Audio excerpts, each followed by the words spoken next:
Here's tonight's delivery of the game, brought to you by Apt Appliance and Electronics Store, with free delivery throughout Chicagoland, including Elmhurst, Wheaton, and Orland Park.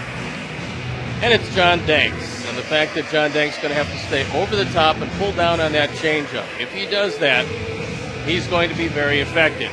If he doesn't, then he's going to leave it up in the zone. And especially to Mike Kadire, that's when he gets hurt. The umpires tonight: behind the plate, Chad Fairchild at first base, Bill Welke, Tim Welke at second, and Jim Reynolds is at third. Beautiful night for baseball. Okay, fans, it's now 7-11 and time for the first pitch. Tonight's game is presented by 7-Eleven. And as they throw the ball around the infield and John Danks gets ready, I'll turn it over to my play-by-play partner, Hawk Harrelson. All right, Stone Pony, thank you. And once again, good evening, everyone, and welcome to White Sox baseball right here for WCIU Channel 26 as Carlos Gomez gets set to start things off for the Twins.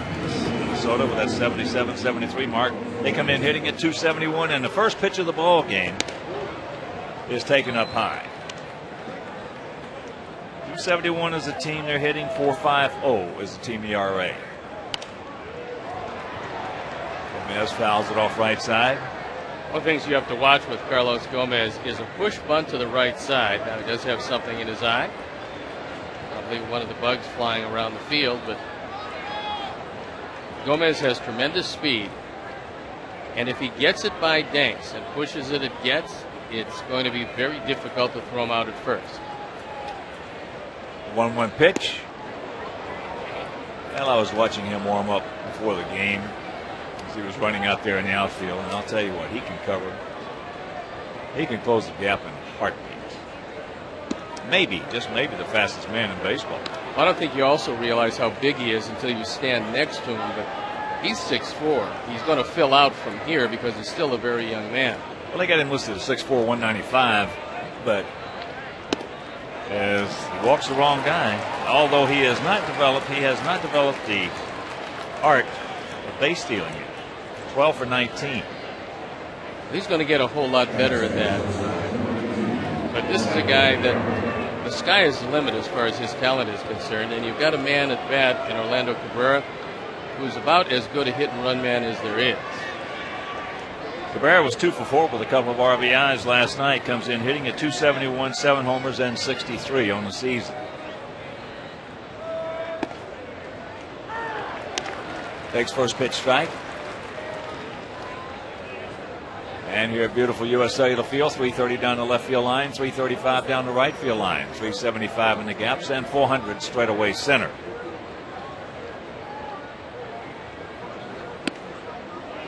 And the count 0-2. I wouldn't show Gomez a move until you plan to try to pick him off. Because you can do that. You can get him leaning the wrong way. Got his base running coach, Jerry White, as his first base coach.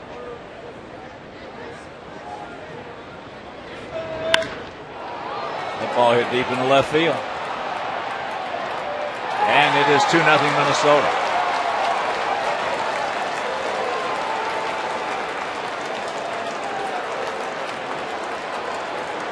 We saw a whole lot of this last year as Orlando Cabrera turned it on the second half of the season and was one of the guys primarily responsible for the fact that we were able to go to the playoffs. Now Minnesota picks him up late from Oakland, and he's been a pretty good player for them.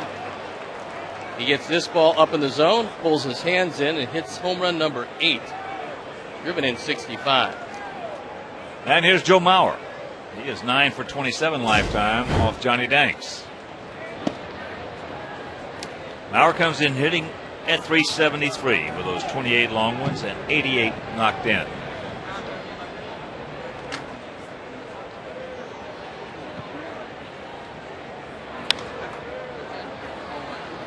There's a souvenir left side.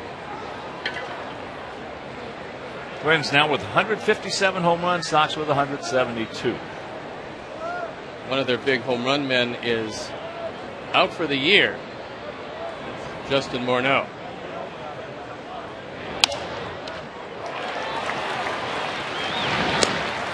Danks has got him. 1 out.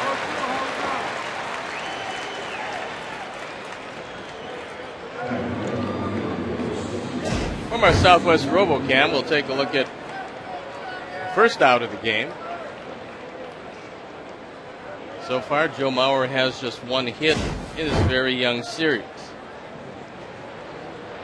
Cleanup hitter, the right fielder, Jason Kubel, hitting an even 300, takes it up high. He has 23 homers, and he, like Mauer, has knocked in 88.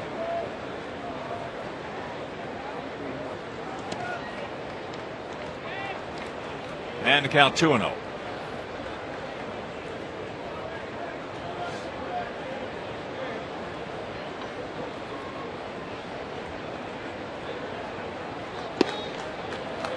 There's a strike. Kubel, 6 for 19 lifetime with a home run against Danks, but he has knocked in 9 runs. Now you have to be careful, especially if you're going to throw this one thigh high. Kubel's got tremendous power.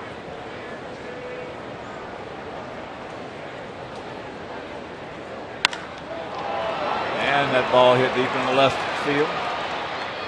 One hops, Louis Aparicio. So the count got him, and Kubel got Danks. I think we're seeing that's a little warmer tonight, a little more humid, and the ball is flying. John Danks gets this one out over the plate. A little above belt high, and Kubel puts a charge into it. No chance for anybody to get this one.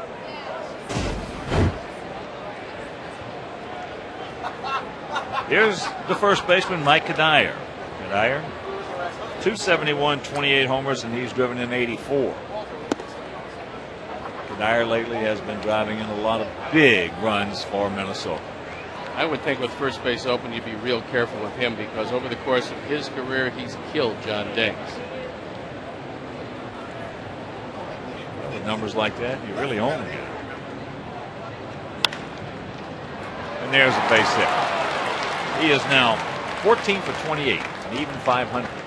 I would say that's pretty effective.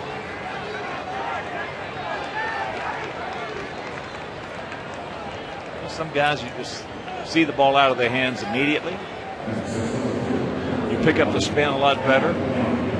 Other guys, you do not see the ball until it's right on top of it. And there really is no rhyme or reason why one guy will hit a certain pitcher, whereas maybe a better hitter in the same lineup doesn't see the guy at all. There's no chance. That's what makes it such a great game. We've done a terrific job this year in retiring Joe Mauer, and a very good job when he was in there of retiring Justin Morneau. And yet, a lot of other guys in this lineup have really come back to haunt us. Well, Morneau was hitting, I believe, 191 against us this season. As here's Delman Young. He's 4 for 17 lifetime off Danks. So runners at the corners, 1 out. 2 already in on the 2-run homer by Orlando Cabrera. Delman Young has 11 walks and 340 at bats.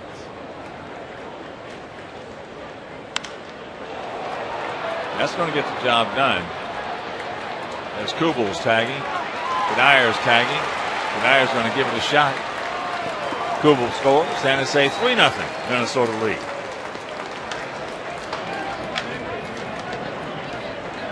RBI number 45 on a towering sacrifice fly to center field.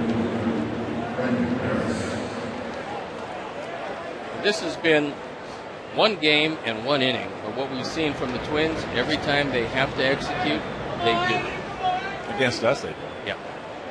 This is the 17th meeting of the year between these two clubs in the first 16. They've won 10 of them.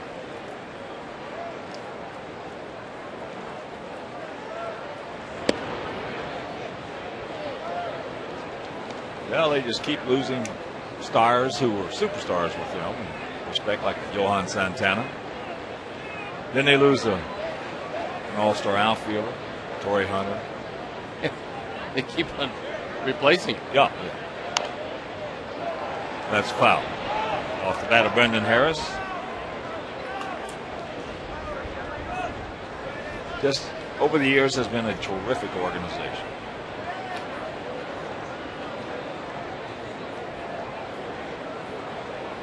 Well, you look at the heart of their order, if you consider Morneau in there, you have Maurer, Kubel, Dyer, Morneau, all theirs.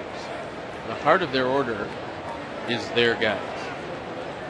And you just had that shot of Ron Gardenhire. Close pitch, didn't get it.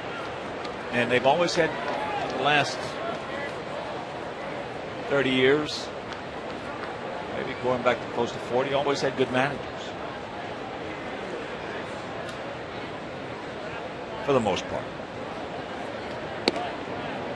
There's the strike. 2-2.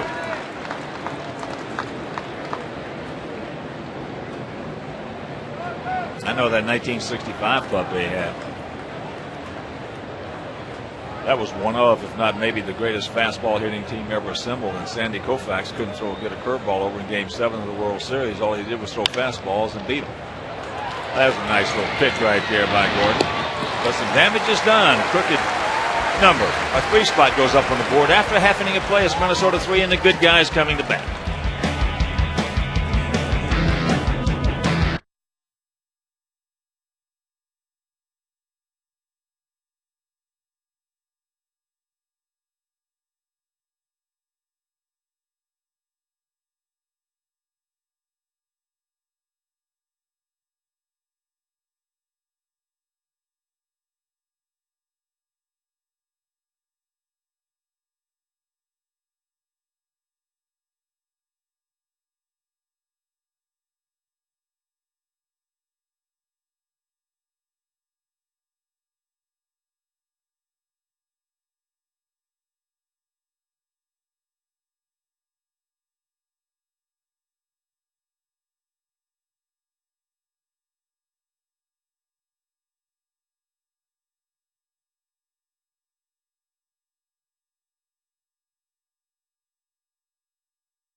Fourth, Mark Kotsay, who's been red hot, the DH, and it's Ramirez, Quentin, Getz, and Rios. The defense behind Manship. Left to right, Young, Gomez, and Kubel in the infield, Tolbert, Cabrera, Punto, and Dyer. Joe Mauer behind the plate, and Jeff Manship on the hill. Zone 1, losing his last time out, ERA up over 5. On for the 9th time, his 4th start. We saw his first major league start on September 1st. And he went 5 innings, gave up 4 hits, just 1 run. And before we show you our picks to click, you at home select yours. Scotty Pods will lead it off, hitting at .304, 6 homers. He's driven in 45.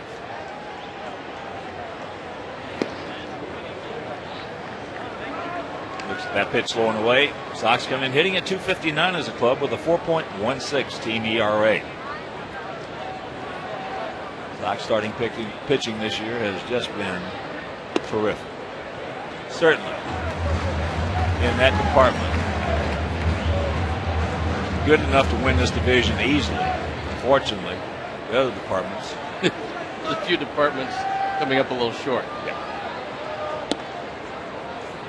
And the count 3-0.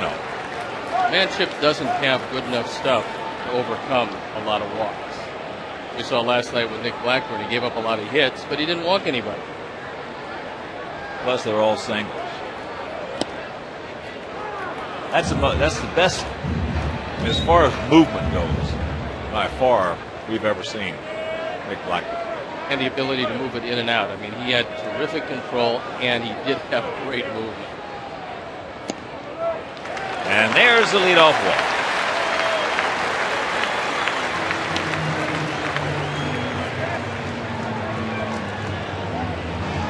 So here's Beckham. Brother of Quinn and son of Sutton. I told him last night his sister did not pick him. It'd be a pick to click, and he said, well, she shouldn't. He's one thing about Gordon, he'll tell you the way it is. He said, not the way I'm going.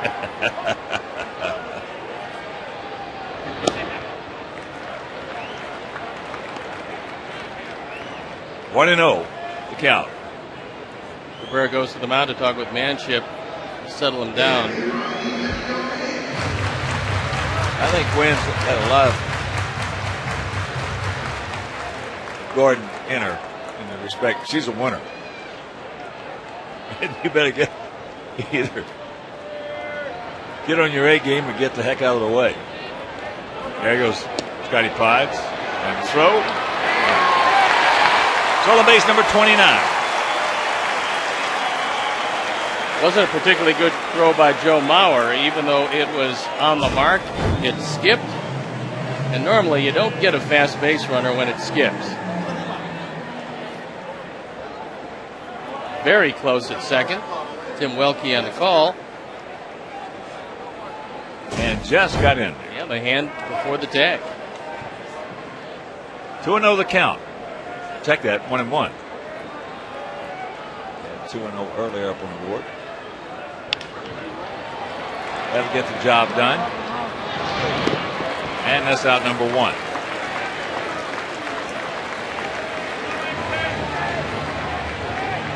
Well, lately, in September, when we had a man on second base, we've been getting him over the third. We just hadn't been getting him in. Well, AJ's the guy who can do it. He's the guy who's had more runs batted in since he moved to that third spot. He's going to make contact. You know that. They're going to play back in the infield where all he needs is a ground ball. And normally he will execute. AJ hitting at .309, 13 homers, and he's driven in 48. Takes that one. High and wide.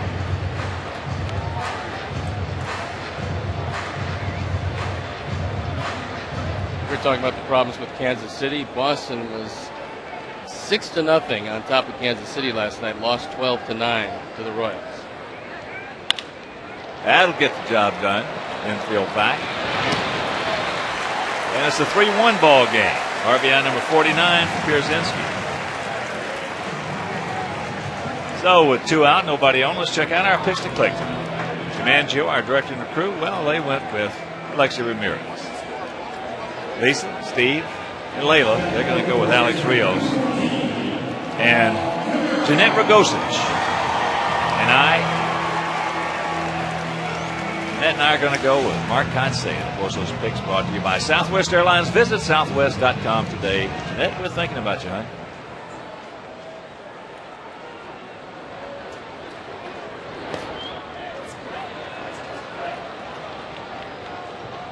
We miss her when she's not standing there when we walk in. Not that we don't like Gene. He's a wonderful man. And a wonderful cook as well. Yes. We do enjoy Jeanette. Gene Smith. Probably takes a strike.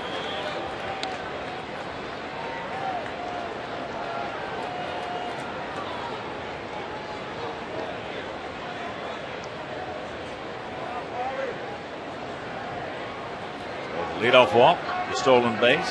Beckham gets him over, and AJ gets him in. That's the way it should be.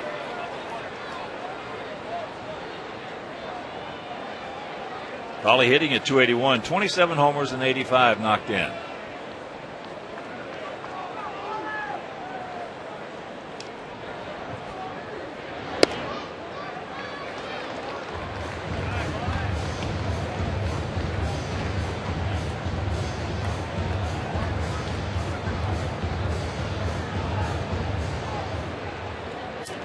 Minnesota has really been playing well. Morneau went down, their big bopper.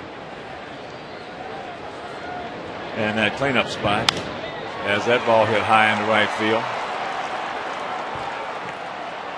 But the Twins looked like last night the way they've been playing, and then tonight, looks like they got a little killer in them.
There's one out here in the top of the second inning as Matt Tolbert hit first pitch, popped it up left side. John's got to get that ball down, especially if he's going to use that changeup and be effective with it. If he doesn't, it's not going to be a long night for him. And we got to have Tim Welke, crew chief, on the second base. We got to have him give us the allotted time. We've been with the last series. Everybody did a terrific job at second base, giving it to us.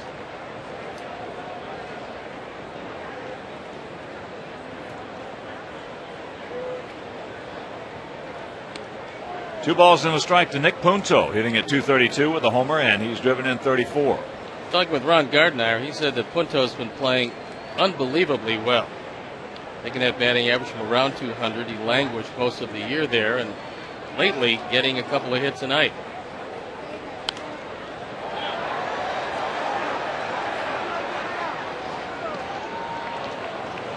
Well, I mentioned at the end of the inning, looks to me like Minnesota carrying a lot of aggressive emotions and a killer instinct. What we saw last night, the way they have been playing, and the first inning tonight.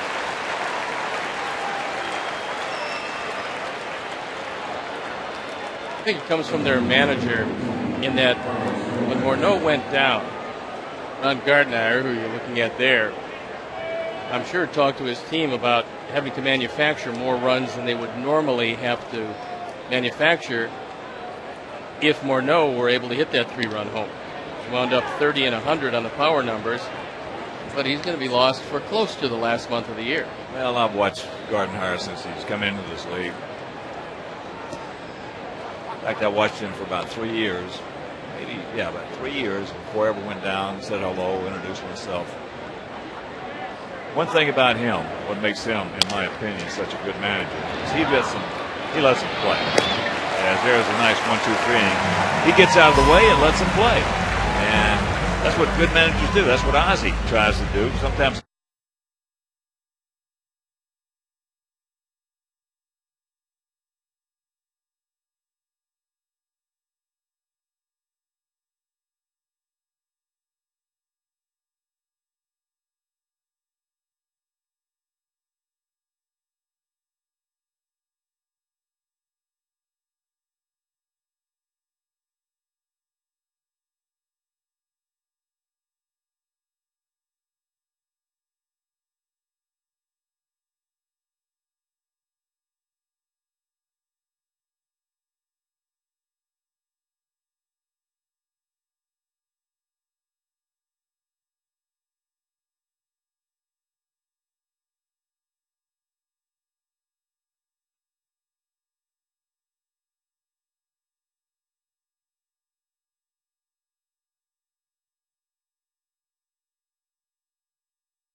HD shot of the game. And this is the argument against cloning. Could that be his long lost in-law? Look at that. Could very well be. Could be his son. I'll bet you that he can get a few drinks bought for him in Minneapolis. I know that. Kotze. Mark Kotze will lead it off here in the bottom of the second. Did you ever have anybody impersonate you? Run up a tab? No, not yet. But I'm sure it's coming. I did have some people, and this happens all the time, I have people come up to me and say that I met a friend of yours who went to school with you and then gave me a school in a city that I had never been in. Yeah. That happened a lot. Little ground ball, right side. 1 out. And then they asked me, "Are you sure you didn't go there?" Yeah, I'm very sure I didn't go there. I had this guy in Kansas City. He really did look a lot like me when I was playing there. And handsome guy. I walked into a bar one night, and the owner comes up to me and says, "Oh, I don't want to push anything, but he says, I've had this little tab here for a couple of weeks now." And I said, "What are you talking about?" He said, "The tab a couple of weeks ago when you were in here." I said, "I wasn't in here a couple of weeks ago." That's popped up. And that's out number 2. So he said, "What?" I said, "I wasn't in here." I said, "It's the first time I've been in here this year." He goes, "You got to be kidding." I said, "No. You got a $360 tab here." I said, "Good luck." Take a look at that signature. It is not mine.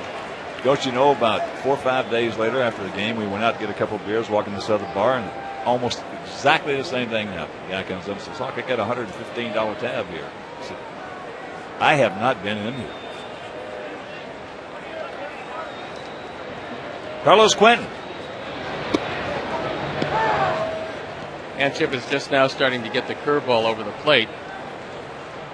Something he couldn't do early in that first inning. Still looking for our first hit. And the count evens at 1.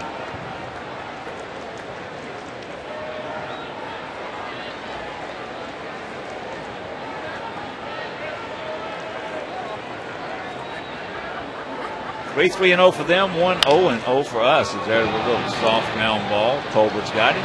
Good throw. So after walking Scotty Potts, who stole second, came around to score, Manship is retired 6 in a row.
Want to know the count for Orlando Cabrera, who cranked out a 2-run homer in the first inning.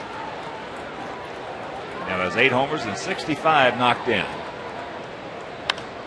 Out of play right side. Cabrera last year with us hit .281, 8 homers, and knocked in 57.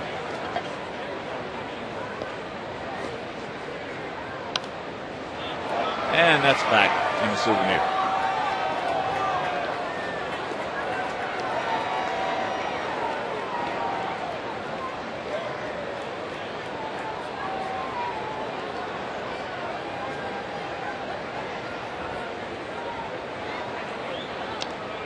Chow, Joe Mauer. Didn't miss him by much and didn't miss those folks in the front row by much.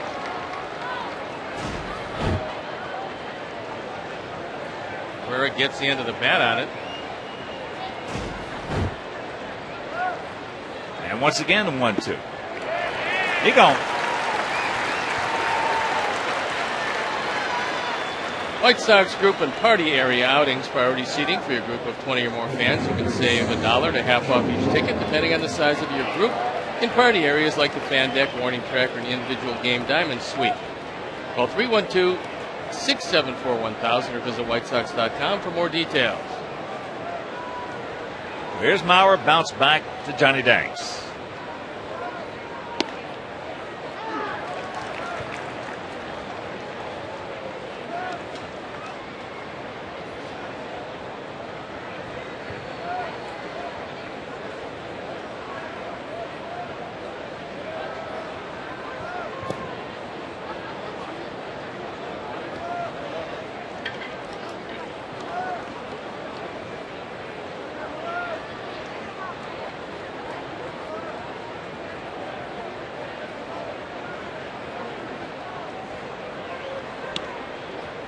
Pretty good pitch, didn't get it.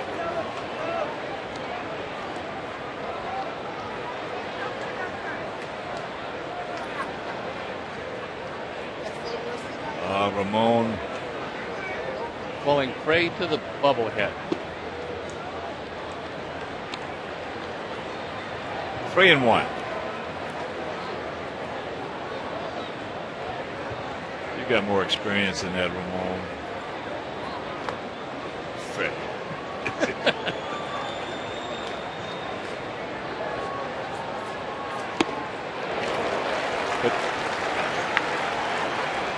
The fan on right there.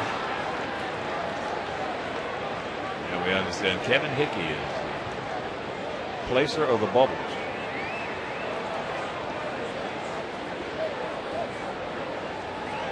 Payoff pitch.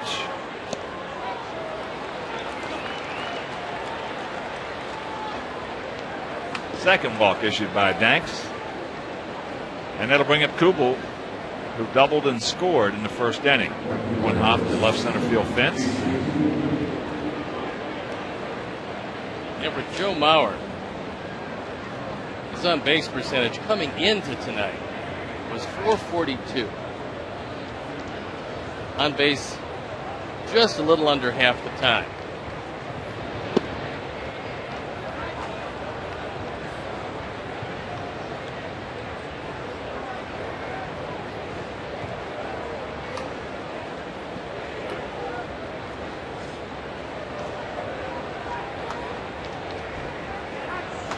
Well, he signed through next year. They better save up a bundle. They got a brand new stadium next year. They've got Justin Morneau for a long contract. I can't see him letting Joe Mauer go.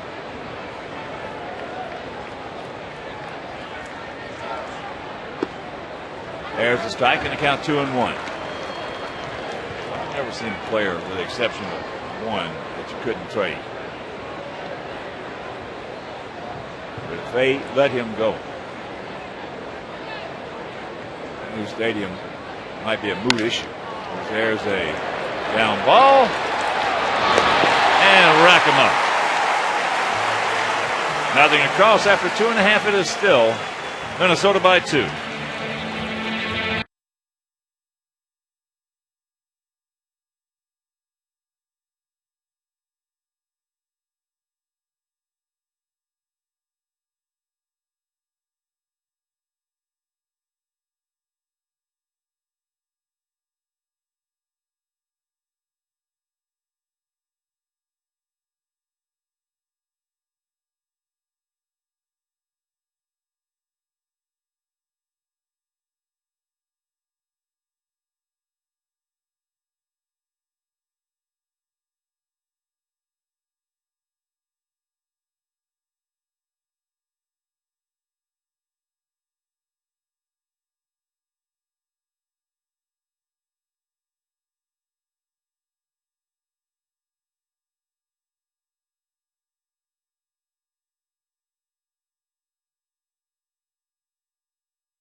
Scored 3 in the first inning. He scored 1.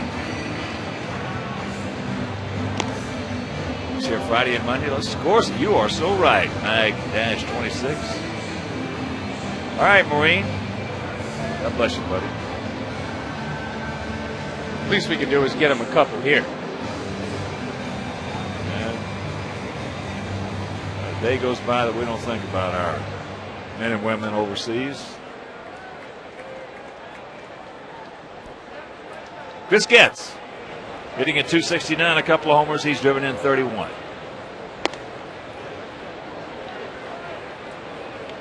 That's the way Manship has started out just about every left-hand hitter he's faced, with a fastball high and away.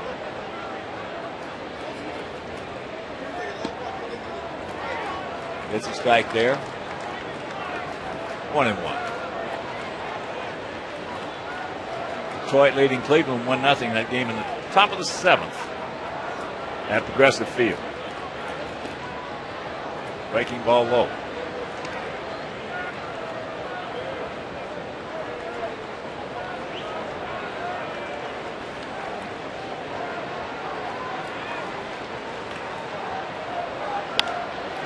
Line drive right to Cabrera. Hang Wolfham forgets. Bring your friends and family to U.S. Cellular Field as the White Sox take on the Twins tomorrow night. And it's the Tigers, September 25th through the 27th. For tickets, call 866-SOX-GAME or visit whitesox.com. Well, Minnesota's got this 3-game series with us. Off day on Thursday. Then they'll play Friday, Saturday, and Sunday at Kansas City. And then go to Detroit For 4. Monday, Tuesday, Wednesday, and Thursday. And they finish up at home against the Royals.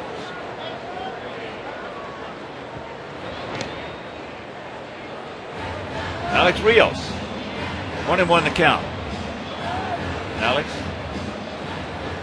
hitting at .242, 15 homers, 66 knocked in, and boy, he has had a tough time since joining the Sox. Stay fair. You can put it on the ball. Yeah.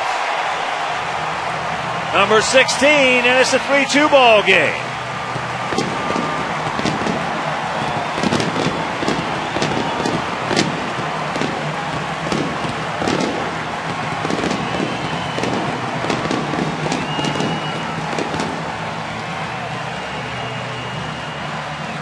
RBI number 67. And a no-doubter. Manship throws a high changeup. Well, the thing I'm excited about there is not so much the fact that the ball went a long way, it's the fact that he kept it fair.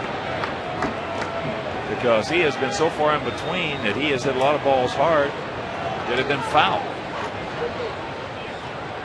Walk told me today that he had something for him. Now we're out to talk with Manship. Scotty Pides with a 2-0 count. He walked, stole second, went to third on the ground ball by Beckham, and then scored on the ground ball by AJ.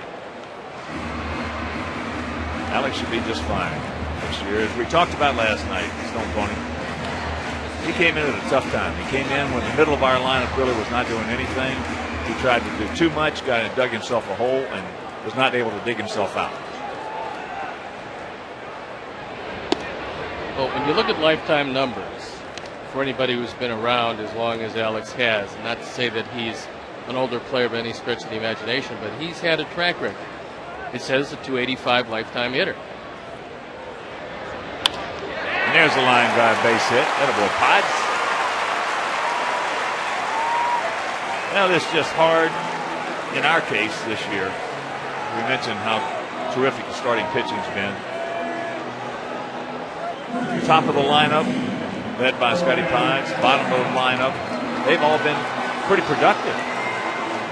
It's been the middle part of the lineup that has really struggled. And that's why he tried to take up all the slack, come in, take it on his shoulders.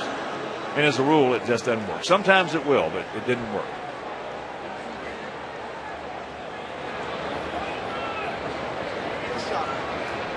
So here's Beckham. he got the job done. The ball back towards the middle. Cabrera got it, threw him out. Bud Pides, he got him over. And lately, Gordon's been trying to do the same thing, trying to do too much.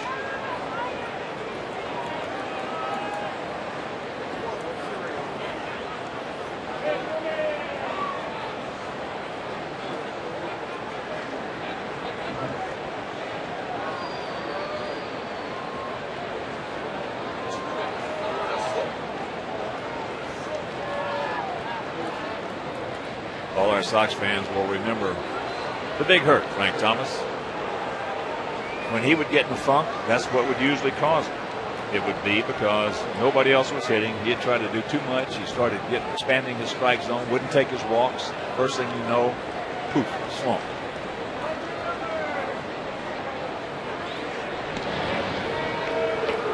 The expanded strike zone is what pitchers are looking for, because most of them don't want to throw you strikes if they don't have to, especially if they can get ahead, get you over anxious, and then get you out of the strike zone. If all pitchers had to get hitters out in the strike zone, there'd be 400 batting averages all around the league. Well, you wouldn't win a whole bunch of games.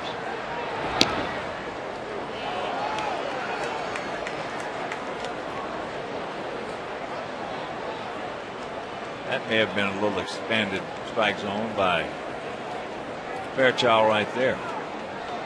0-2 the count.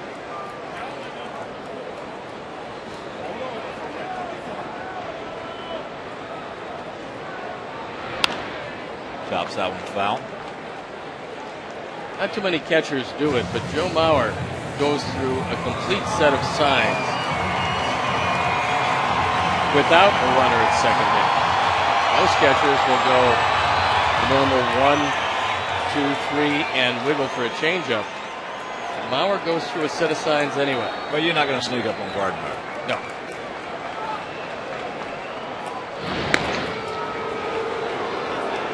You don't ever take for granted when you're on the road that the other club is not trying to steal your signs. You never take that. You anticipate it and you protect against it, and that's why he's going through a full set.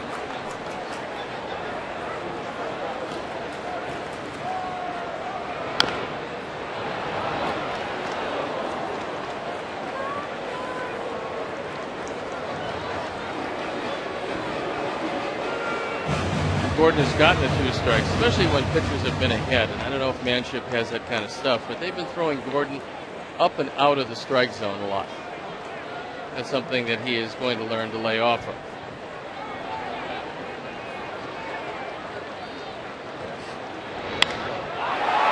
High and deep stretch. Stretch way back. He jumps. You can put it on the board. Yes. 2-run homer by Beckham. And it looked like Scotty Paz didn't know it was out of the ballpark. He didn't. And if Gordon hadn't been heads up right there, he might have gone right on by him. Meanwhile, this game is tied at 3. Got a hanger right there from, check that. Sox lead it.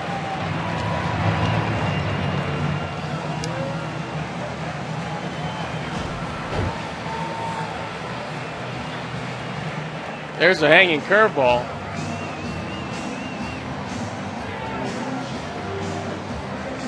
Sox lead at 4-3. Delman Young goes up, but he misses this by plenty. Ball comes bouncing back onto the field of play. But that ball was out. Scott didn't see it.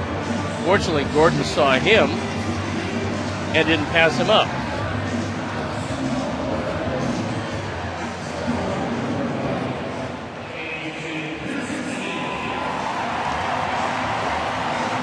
So 4-3 Sox lead. 4-3-0 for us, 3-3-0 for Minnesota. And here's AJ. Grounded out to second, but picked up his 49th RBI in the first inning.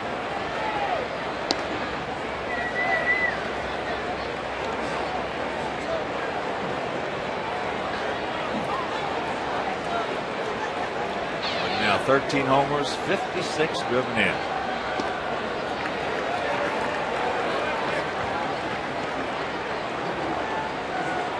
Francisco Liriano getting loosened up, throwing in the pen.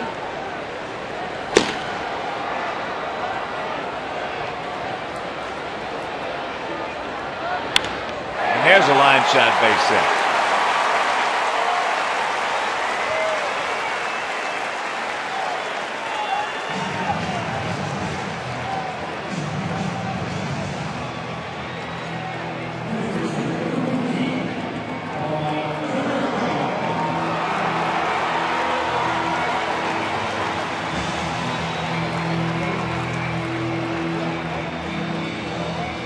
Here's Paulie.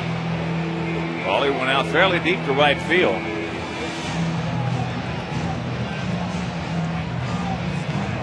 Home runs by Rios and Beckham here in the third. And the Sox have regained the lead. Of course, with those 2 home runs, Rios and Beckham, the Alex Nelius family, will donate $100 to White Sox charities for every Sox homer hit throughout the course of the season. There's a base hit. AJ will pull up, so 2 on, 1 out.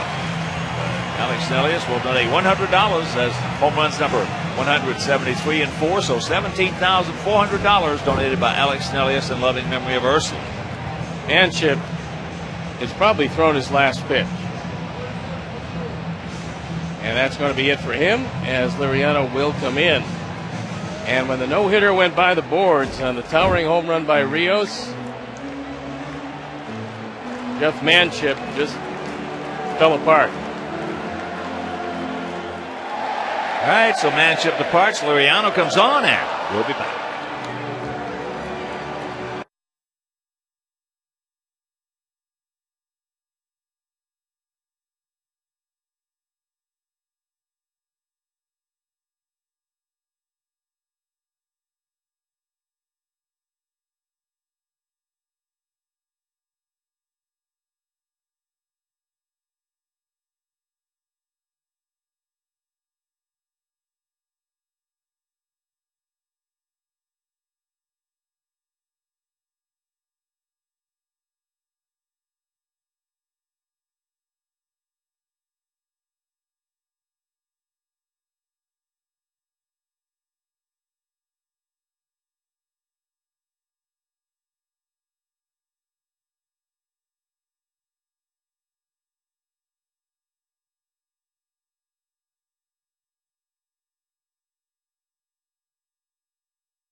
To 23 times,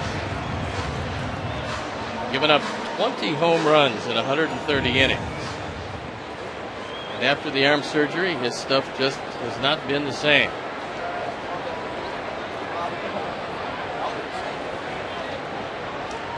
Gadsay grounded out to second, so 1 down, 2 on.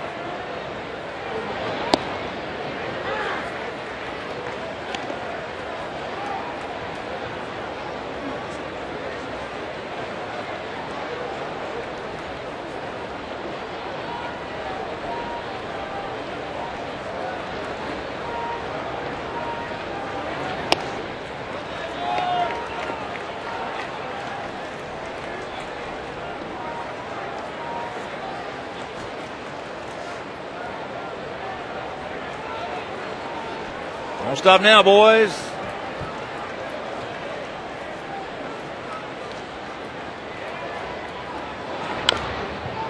That's top foul.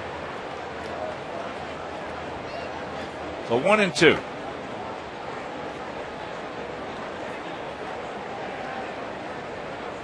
Boy, Liriano had that Nintendo stuff. that first year when he was starting. He wound up winning 13 games very quickly. Unfortunately, his elbow just gave out. Yeah, a tendon.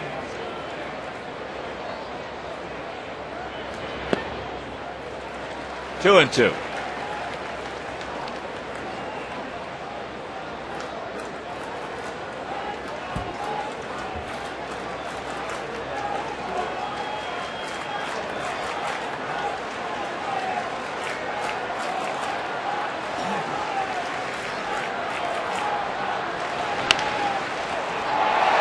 Slowed up. They get him at first. Now they're going to get the pickle and the double play. But the Sox do some damage, putting a 3-spot on the board. Solo homer by Alex Rios. 2-run shot by Gordon Beckham. We'll go to the fourth, leading 4-3.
Mike Cuddyer will lead it off. He is 1 for 1 a single back in the first inning. He is now 14 for 28 lifetime off Johnny Danks. That pitch down low, so the count 2-0. Johnny Danks has his ball club taking the lead. There's another base hit. That's going to be a double. That's when a man owns you. And he is 15 for 29. And what always happens, Hawk, and I've seen this a lot, pitcher knows that a guy absolutely sees everything he can throw. And invariably, he falls behind. Next thing you know, it's 2-0, having to make a real tough pitch, and then he just tattoos it. And that's exactly what happened with Cuddyer. But why that happens, I'm not sure. But it happened to me, I know that. I knew the guys had problems with. And instead of challenging them early, I'd get behind, and invariably there would be a double or a home run. Here's Delmon Young. He had a sacrifice fly back in the first.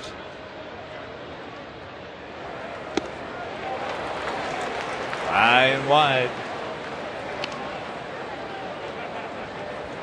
Well, I don't think I ever owned anybody like that. You owned Louis Tiant. Just in home runs. Yeah. Well, that's good. Yeah, that was unusual. 8 hits and 7 of them were home runs. So he got you a few times, but when you he got me a lot. But when you got him, you really got him.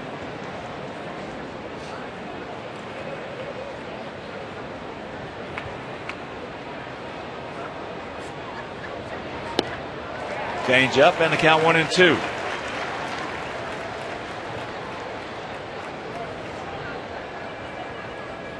We do not have to throw Delman Young a strike. Now, when Johnny learns that, which he will, that's when he takes the next step. There's a chopper. Good play by Banks. Nice pick by Konerko, but they call him safe. He had beaten the play by a good step, but again, at that far ahead of Delman Young, who's got very good speed, that pitch was too hittable. He chopped it straight down on the plate. John probably wanted it a little higher.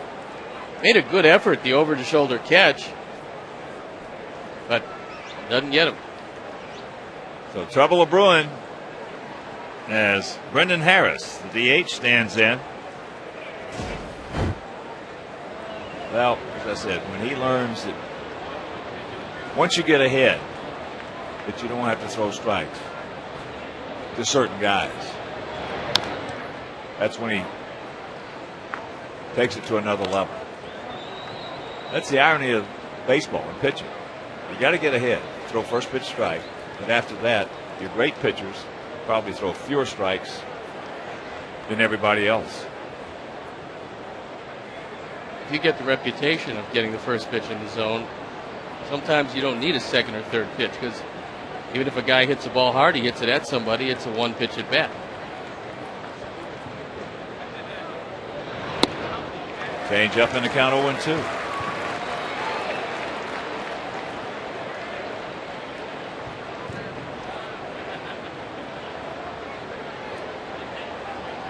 You got to throw strikes all the time, you're in trouble.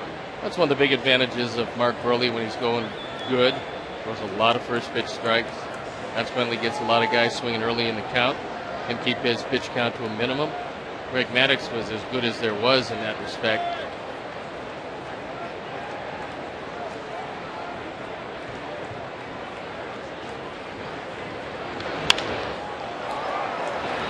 There's 1 and 2. Harris beat it. Meanwhile, the run scores, and this game is tied at 4.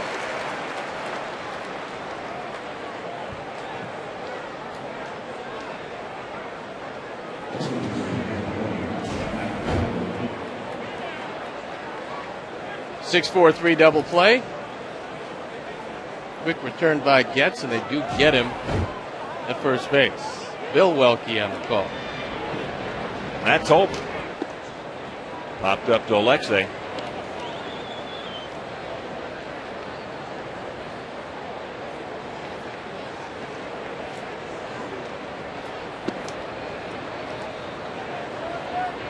And the fourth inning is brought to you by Taco Bell's Fourth Meal. That's a meal between dinner and breakfast, open till 1 a.m. or later.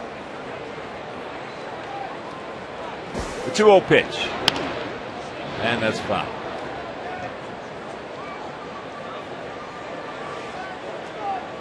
Tolbert is a switch hitter who's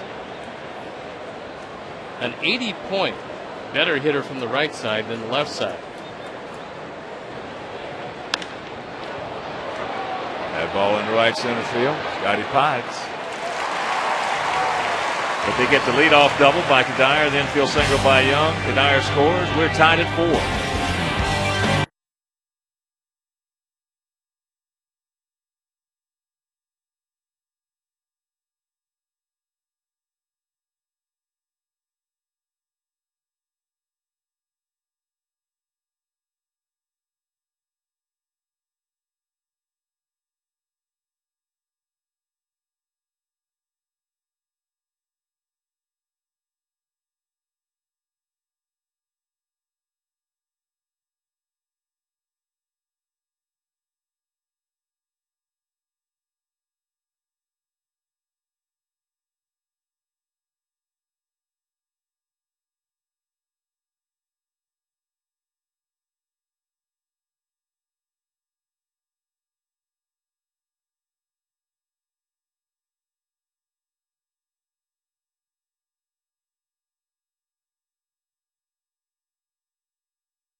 Bottom of the fourth inning in a 4-4 tie. Nice crowd on hand. Stone Pony Sox got to win 11 in a row even to think about anything.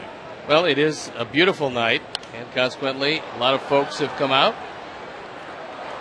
So right now, we've got a brand new game tied at 4, and hopefully John Danks can right the ship. Manship gets a no decision, and Liriano stays in the game. And 0-1 to count to Alexei. That ball hit deep into left field. Young Pack, stretch, right in front of the Comcast Sportsnet sign. And that's out number 1. Visit the official online shop of the White Sox at whitesox.com. Browse the largest online selection of authentic team gear, including official caps, t-shirts, jerseys, collectibles, and more.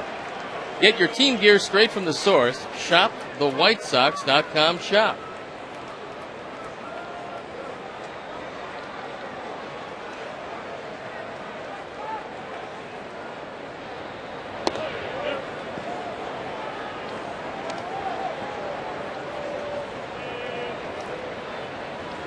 Want to know the count? Carlos Quentin, who grounded out softly to third base.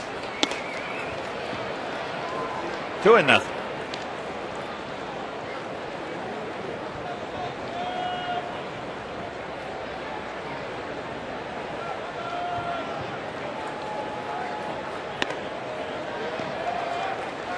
Three and 0, turn him loose.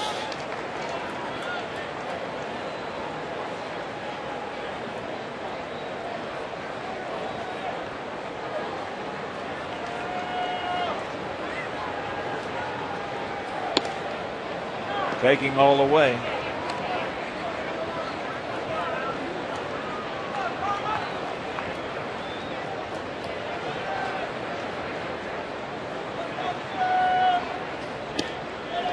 And that's ball 4.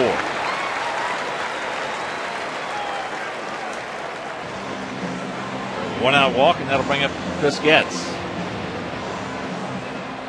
Totals in the board identical at 4-5-0. Tomorrow night, Mark Burley against Brian Dunson. That game will be over Comcast Sportsnet if you can't make it to the ballpark.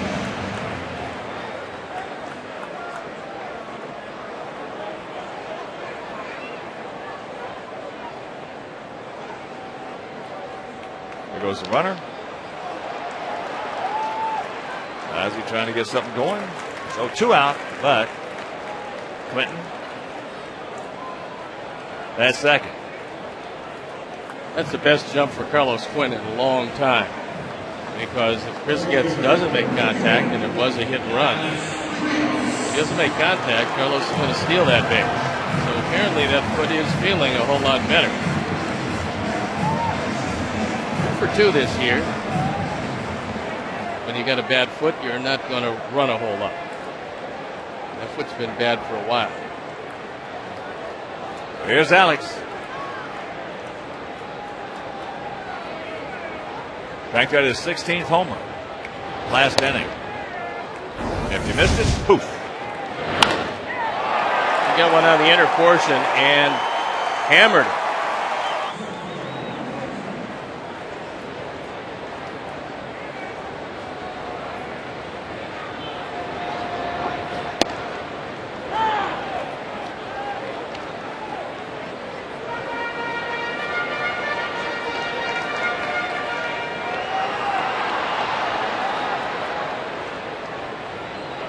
A 2-out hit right here. 51. And the count 1-2.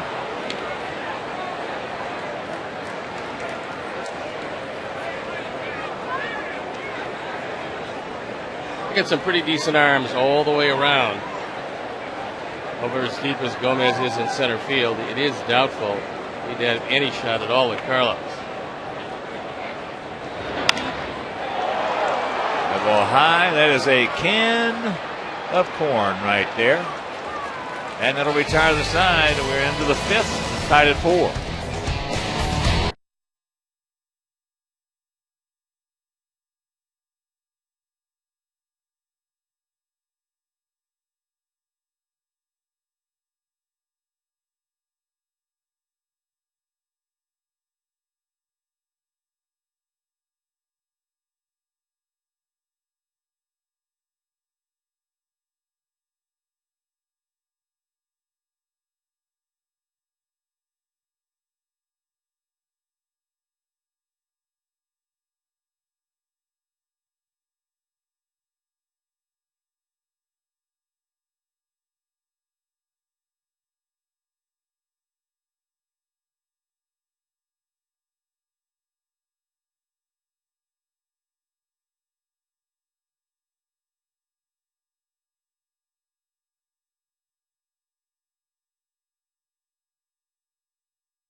First pitch way high to Nick Punto, leading off here in the top of the fifth inning in this 4-4 tie as you check out our Southwest Airlines tail of the tape.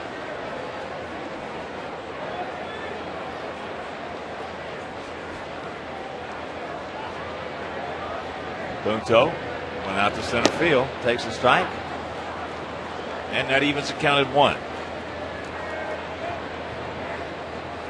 Scotty Pods playing Nick Punto a couple of steps into right center.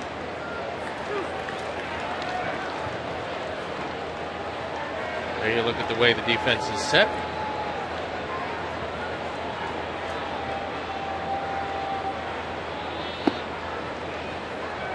Two and two.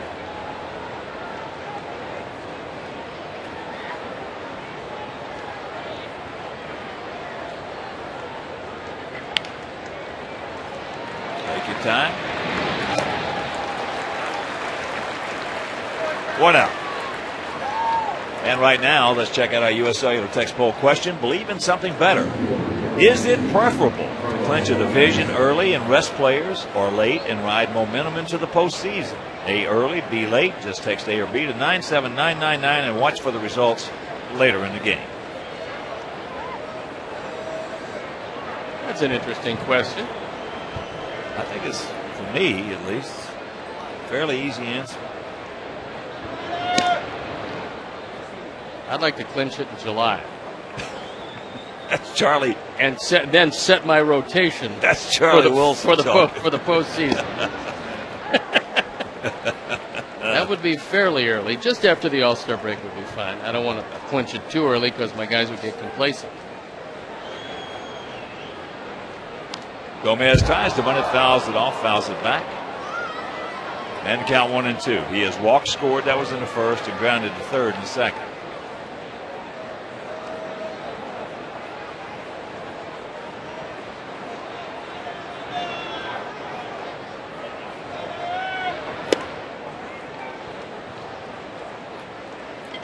Been on both ends of that spectrum.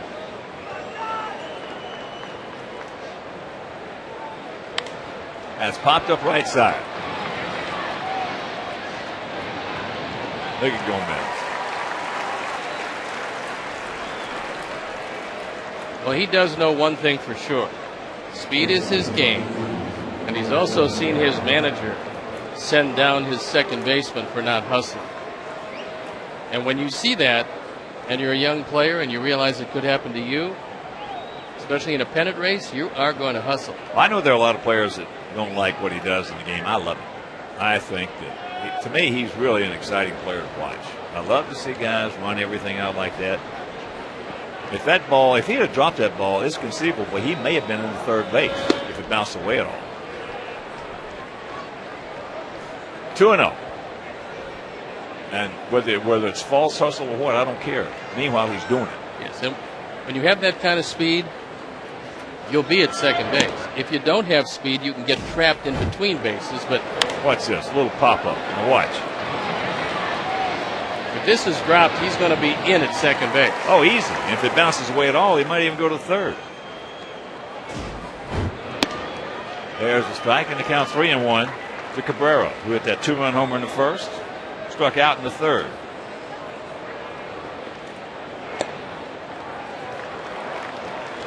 Where's that pitch?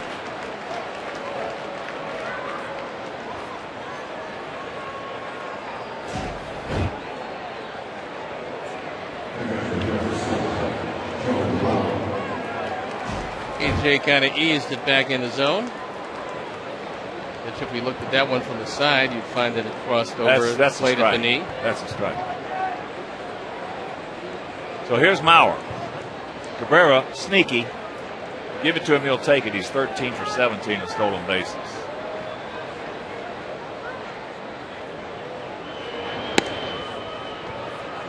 Meanwhile, you can't worry about him with this guy at the plate. You've got to get the hitter. Bottom of the eighth in Cleveland. Tigers leading the Indians 3-0.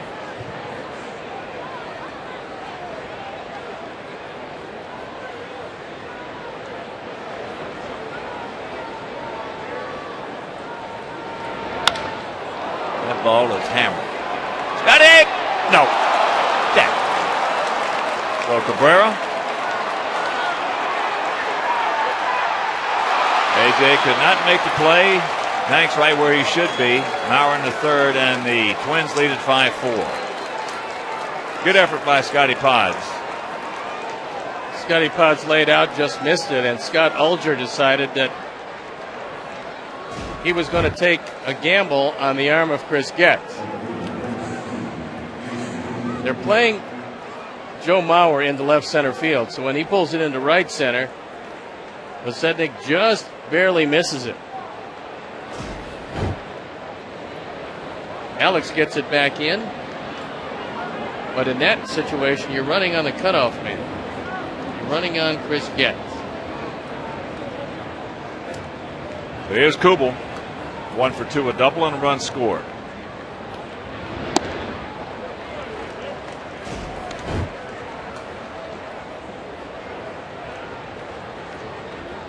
See Chris out there does not have the strongest arm, but he short hops AJ. That becomes a really difficult play. We've seen that twice in as many nights now. A throw short hopping AJ at the plate on that hard surface and bounds away.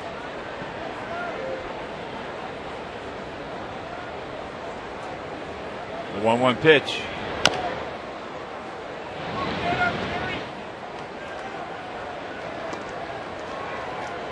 Well, Johnny has walked 3 guys, 2 of them have scored.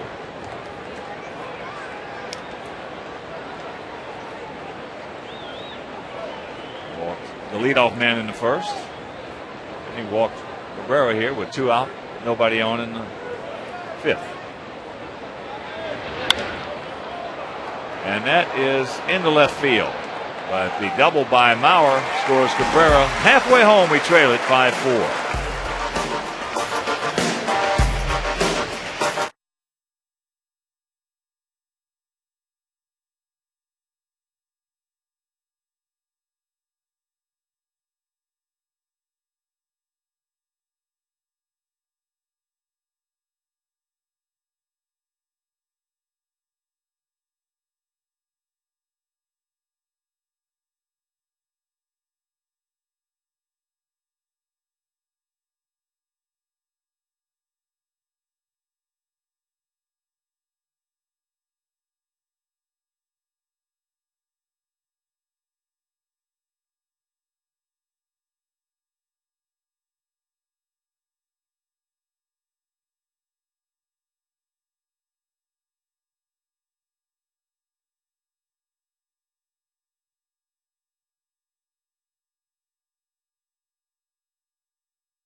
Win $5 foot long from Subway. Just be the 500th texter to text Subway to 97999. Go to WGNTV.com for complete info and rules. Top of the order here in the bottom of the 5th. Scotty Pods, Gordon Beckham, and Pierzynski. Pods has walked, scored. That was in the first. And he singled and scored in the third. First pitch, Cabrera's got him 1 out. Cabrera compensates for not having a very strong arm these days by getting rid of the ball quickly and positioning well. When he came into this league, he had a very strong arm. He's been around for a while. Cabrera's a winning type player. We saw that last year. Here's Beckham. He's 1 for 2. That 2-run homer in the third. Takes first pitch strike.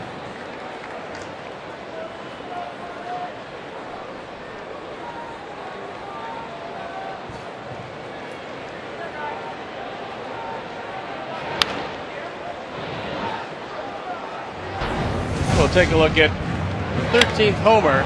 It's a 4 drive of the game. It's a rolling breaking ball that rolls on out of here as Gordon pushes to win that Rookie of the Year. Not only Andrew Bailey, now that Nolan Reimold's on the disabled list, but he's got to worry about Rick Porcello. He's got 13 wins as a rookie for the Tigers. If he winds up with 15, it's going to be a pretty good battle between him and Gordon. The 0-2.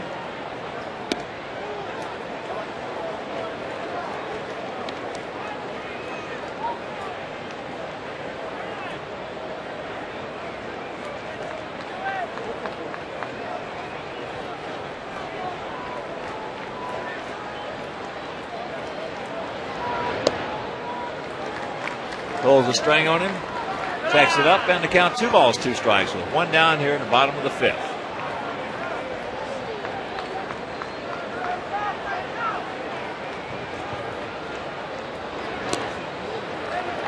And it's full.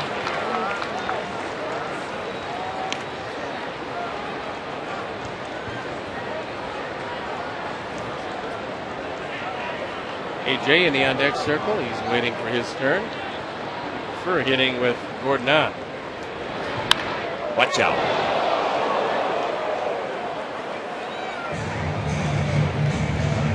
Wisely, Jeff Cox decided to let that one go by.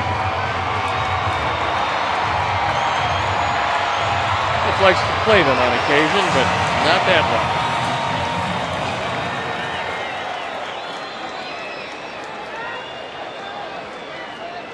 And once again, the payoff. And that's ball 4.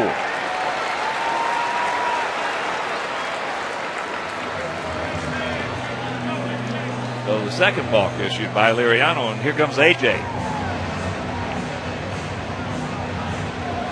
AJ 1 for 2 with an RBI.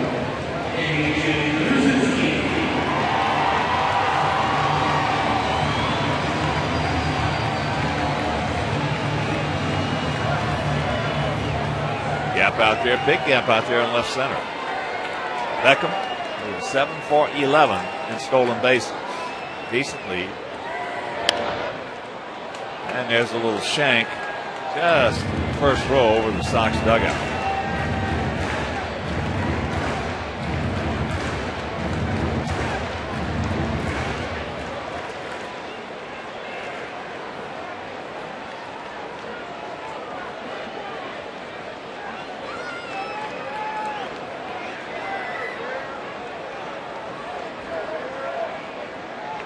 Good lead by Gordon.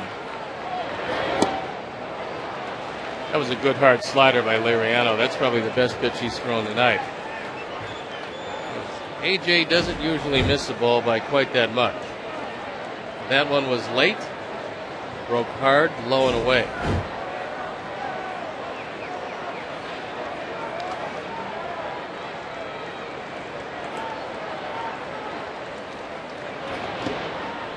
Nice pick by Maurer.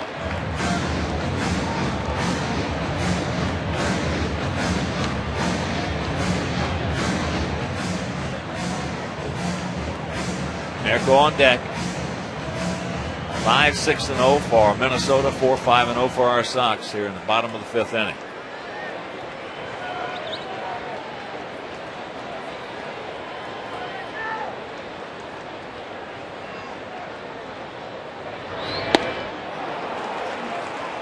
Got him upstairs, 2 down.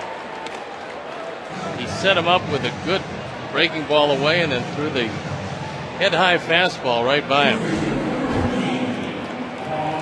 Maurer wants it low and away. It goes up and away.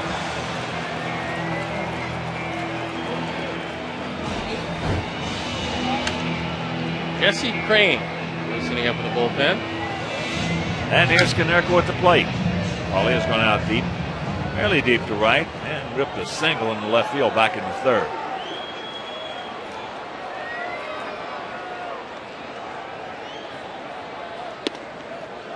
Takes it right there.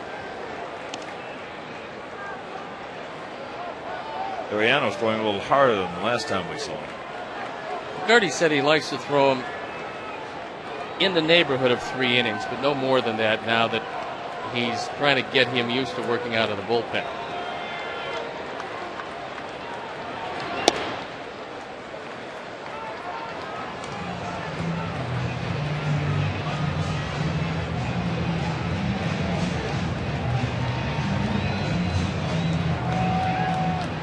Ball, a strike, 2 out. Outfield here, for the most part, straight up, spread out. Just a bit of a gap out there in left center. And that ball lined hard. Into right, Kubel can't get it. Here comes Beckham. He's going to score. And this game is tied at 5 on the double by Konerko.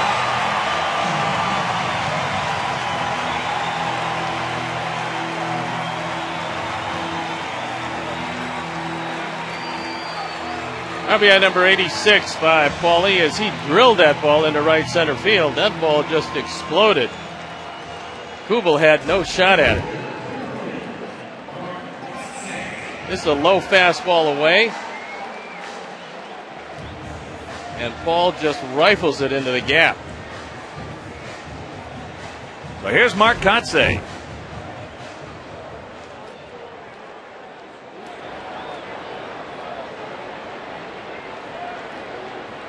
Mark is 0 for 2. He's due.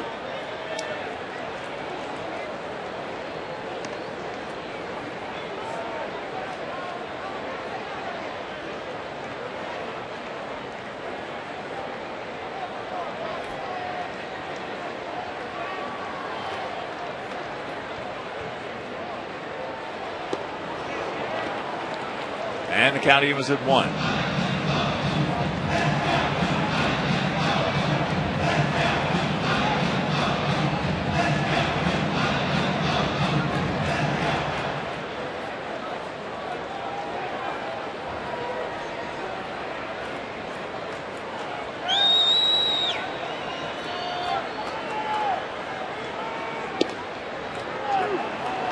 I guess that just does catch the outside edge of the outside corner. 1-2.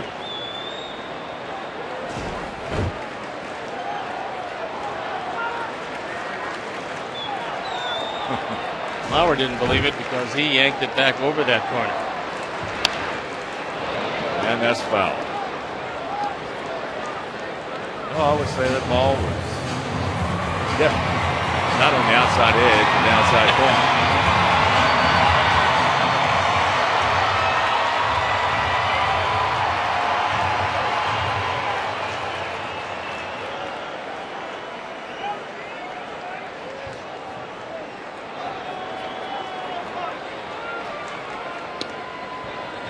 Inside, 2 balls, 2 strikes, 2 out. Paulie at second. Totals on the board once again identical at 5, 6, and 0.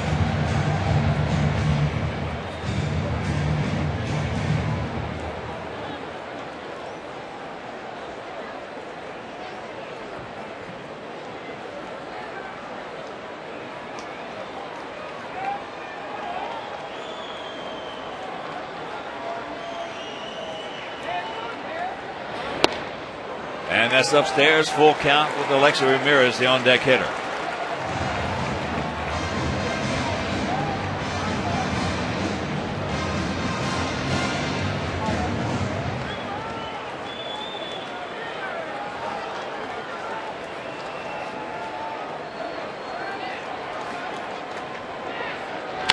Base hit back to the middle.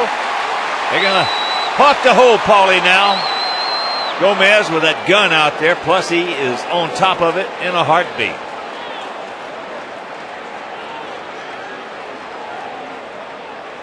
That's going to be it for Liriano. Good at bat by Mark Kotsay as he battles Liriano, takes it right back up the middle, but you see how quickly Gomez gets to it. And then he hits Tolbert, who's acting as the cutoff man, perfectly so that Kotsay can't go to second. And Paulie can't even think of scoring. Well, hopefully Mark Kotsay will be one of the key components to us winning this thing in 2010. So Liriano departs, and we'll be back.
receive a White Sox luggage tag. Fans will also enjoy post-game fireworks. For tickets, call 866-SOX-GAME or visit whitesox.com. Jesse Crain comes into the game at 6.4 ERA, a touch over 5 on for the 49th time. He inherits runners at the corners and 2 outs for Alexei Ramirez. Alexei has popped to first, and he's gone out deep to left field.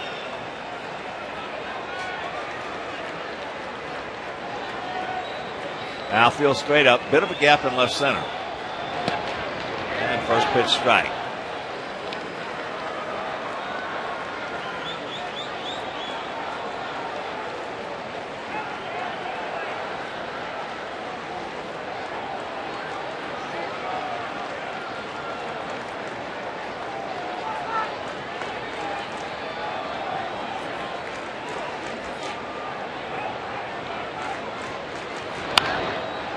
And that's a fair ball. Tolbert up with it. Over to Punto. And that'll do it.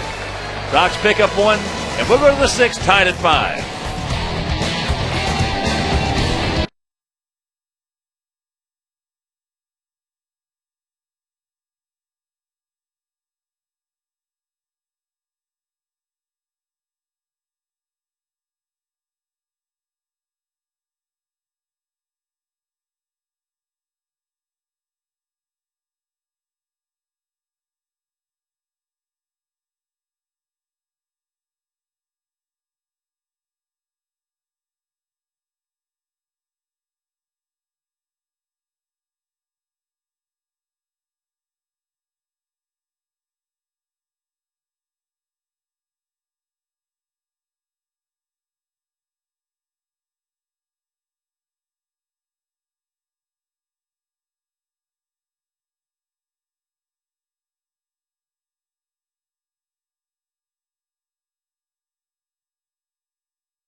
It's a 5-5 tie here in the top of the 6th inning. It'll be Kadire, Young, and Harris to face Johnny Danks, who has thrown 85 pitches up there tonight.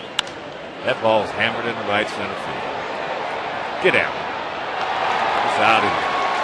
He is 3 for 3 off Johnny Danks. He absolutely owns him. He is 16 to 30 with 5 homers and 11 RBIs.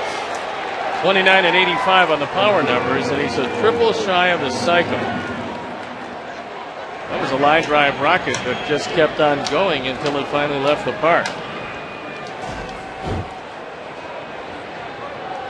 That high fastball goes a long way.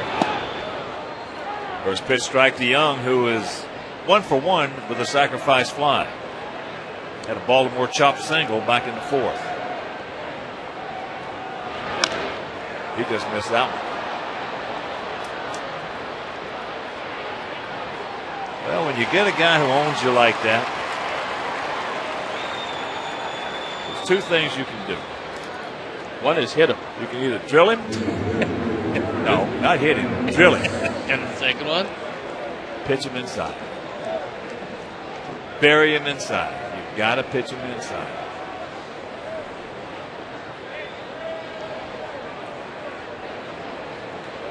So here's Harris. He's 0 for 2.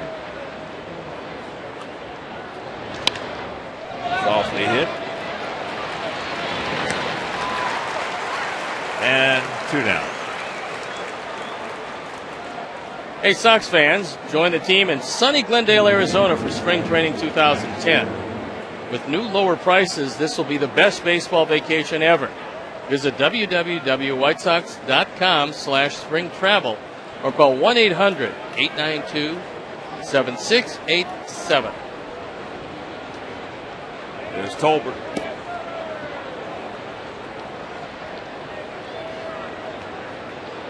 He has popped to short, and he's going out to center.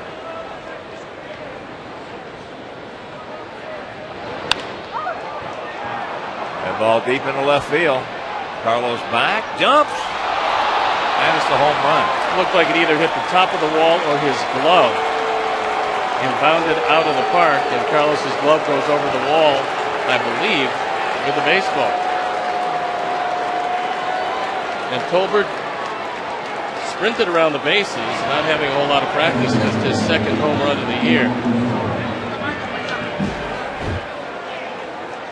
Take another look at it. That will probably be it for John Danks, as Tolbert hits it, I think, just well enough.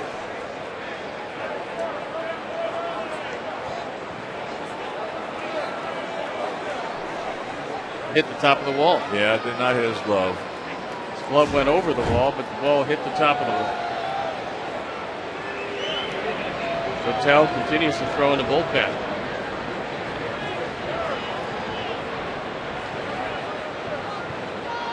Third home run for the Twins. Here's Punto. He's 0 for 2.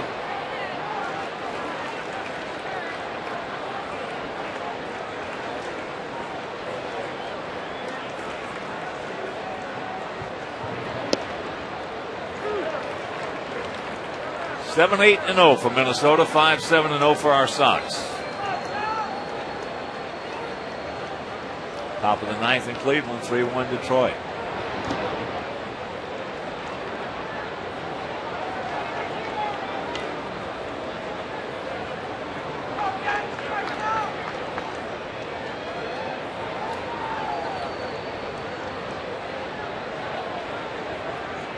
One-two pitch.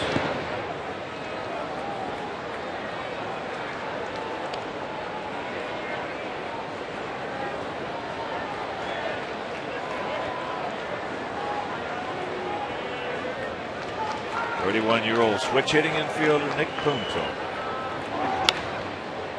And that's foul.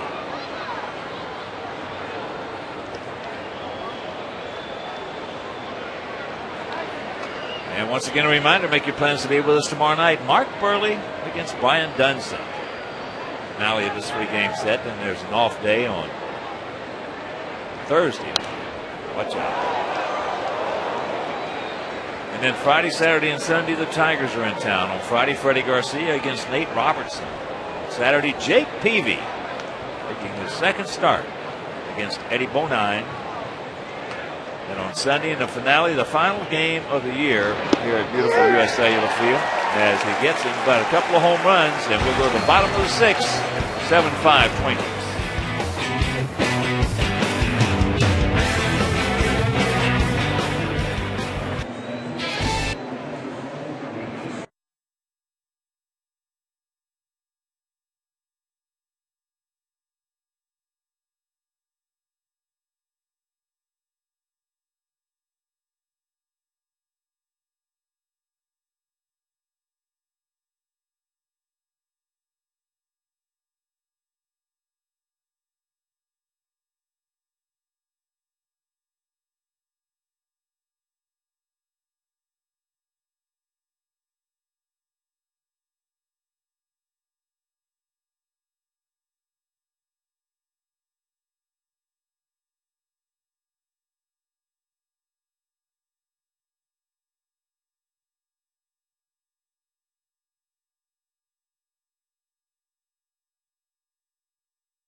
6'4" right-hander Joe Nathan.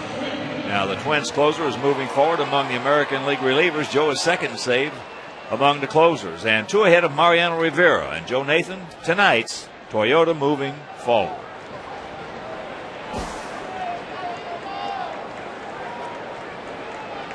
Bottom of the 6th inning, they lead us 7-5. It'll be the lower third of our order. Quentin, Getz, and Rios to face Jesse Crain.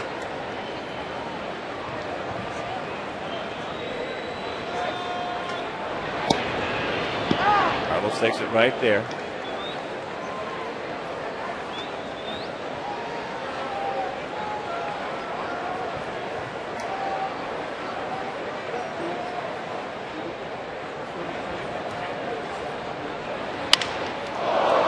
Atabatacola rounded off nicely by Cabrera. A little jump throw, nice play.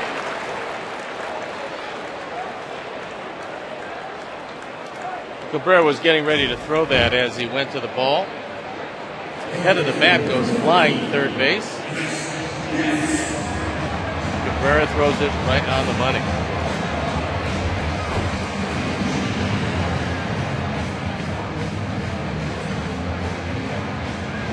Here's Chris Getz.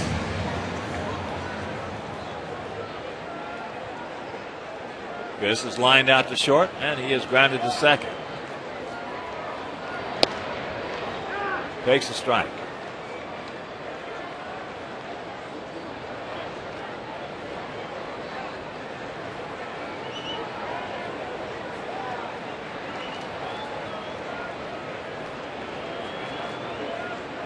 Got a gap out there in right center. Colbert in on the grass. Was in on the grass at third. Now he'll move back. Ryan Mayhew starts to loosen up. Southpaw.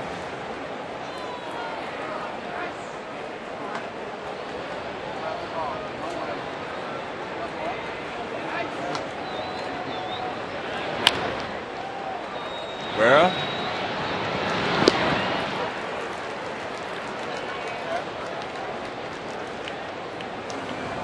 Chicago White Sox and Baseball Tomorrow Fund will host an equipment drive September 21st through the 23rd as the White Sox take on the Twins. Of course, that's this series.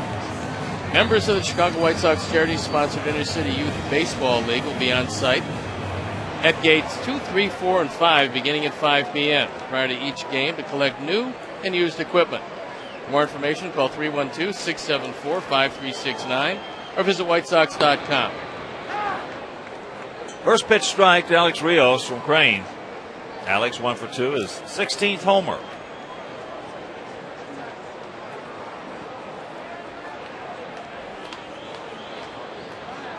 That coming with one out in the 3rd inning. That ball hit deep into center field. Stretch. Right in front of the 400-foot marker. Carlos Gomez hauls it in. A 1-2-3 inning for Crane. We're into the 7th.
White Sox baseball is brought to you by Apt. Save 15% instantly on all Energy Star major appliances at Apt and Glenview.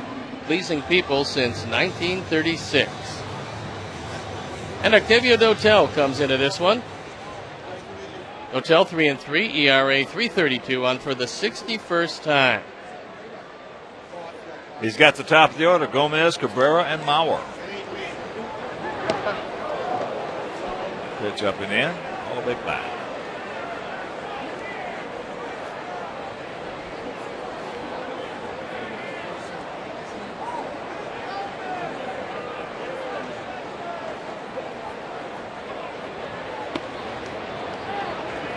One and one to count to Gomez, who walked and scored in the first inning, grounded to third in the second, and popped to second in the fifth.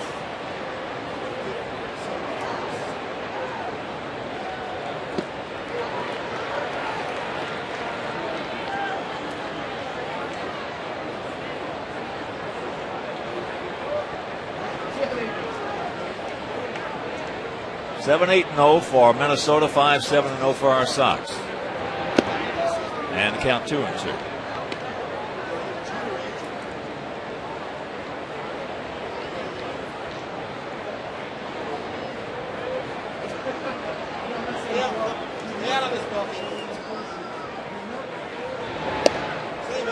He gone. One out. Good fastball on the outside corner. He set up Gomez with pitches inside. Put him away in the corner.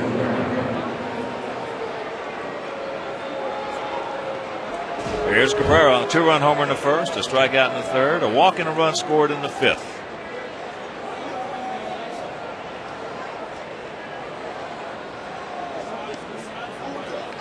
Takes first pitch strike.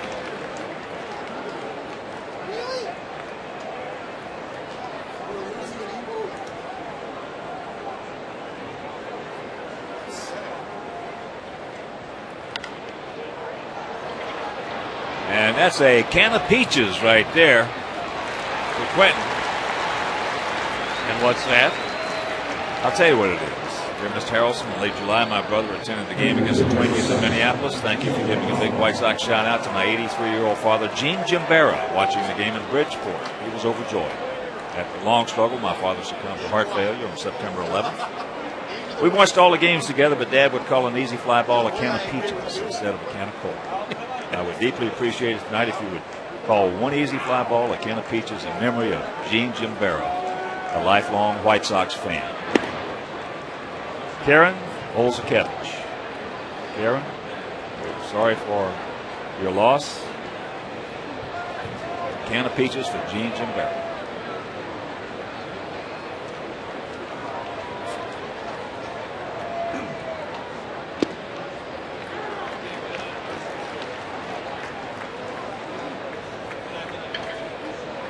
They used to get their picks to click together before the game. And it worked out well for him? For a while.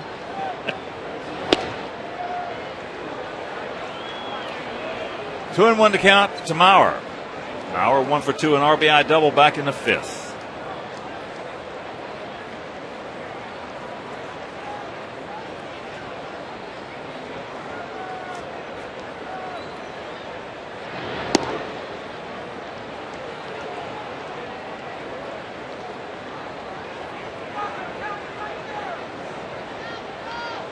Well, Joe's biggest home run year was 13 coming into this year, and he's hit 28 of them.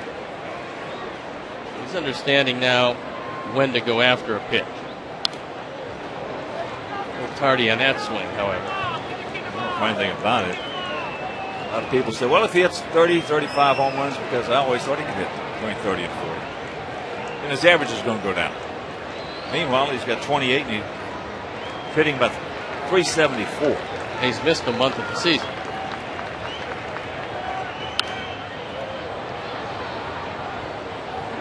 Great hitters can do what they want to at the plate. Some guys just don't have a mindset. If Ichiro, for an example, if he wanted to hit 20, 25 home runs, he could do it. Watch him in batting practice will tell you that. Oh, sure. He can hit as far as anybody. Wade Boggs. Ball into left field. That's another can of corn. And a 1-2-3 inning for Octavio Dotel. 7th inning stretch. We need 2 to tie.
We're back for the bottom of the 7th inning. It's going to be the top of the order.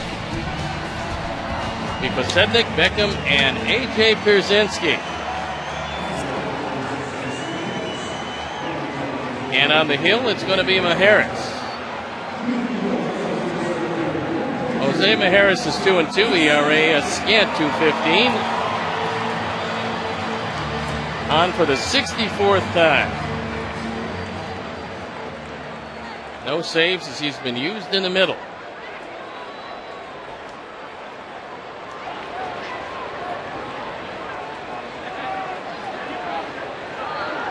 Start us off right here, Scotty Pods. We need to get a few. Takes first pitch strike on the portly southpaw. A good description.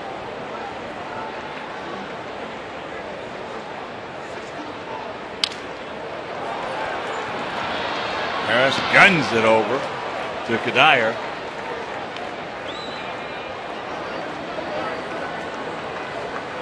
White Sox Diamond Suites are perfect for client entertainment, family parties, or a night out with friends. Provide first-class service while enjoying White Sox baseball. Reserve a Diamond Suite for a Sox game today by calling 312-674-1000 or visit whitesox.com for more details. Well, I have found that anytime your ERA is below your weight, you're having a very good year. Unless you weigh 500 pounds. And Majerus, his ERA is barely over 2. Cece's not bad either. His ERA is a touch above his weight. If he's tipping the scales at 335, he's got some problems. I think Cece's probably seen 335 one or two times in his career. That's true. Cece's one of the biggest guys I have ever seen in this game. Of course, Frank Howard being the biggest. You'd take him in a minute. Oh, yeah. One of the best I've ever seen on that bump. Beckham. Gordon 1 for 2, a 2-run homer, also a walk and a run scored. Brother of Gwynn, son of Sully.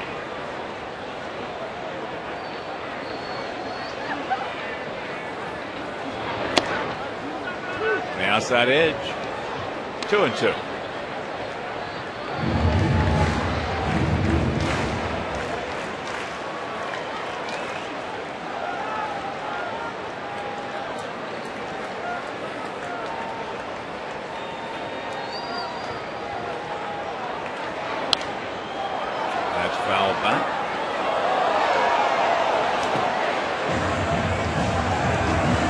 Cardinals just thumping the Astros 10-1. Good buddy Cecil Cooper let go. Placed by Dave Clark, who is the interim manager.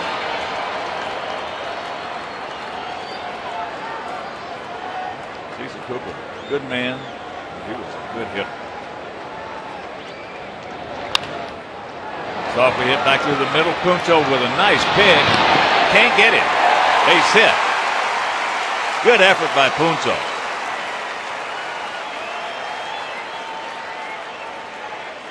From the Southwest RoboCam, we'll take a look at a terrific play by Punto and good hustle by Gordon Beckham. Nick doesn't have a real good arm, especially going away from the play, but he throws it right there.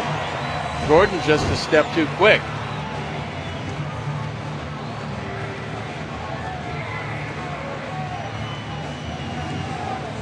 That'll bring up AJ.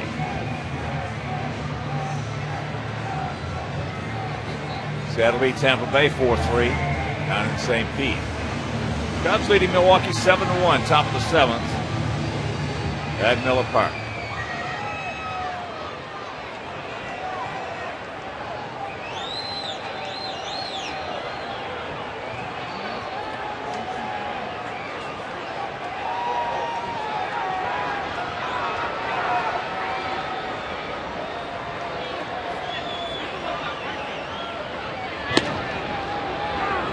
First pitch strike to AJ. AJ's 1 for 3.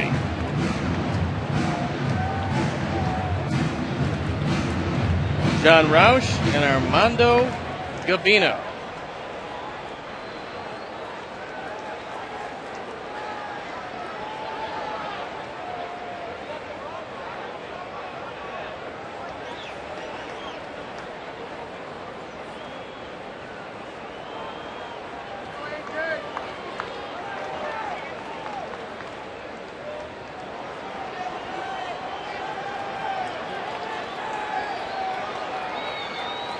Gap out there in right center. They swung well around to the left. And AJ goes through it. AJ just pulling his head off enough to lose it. And it's very easy to do.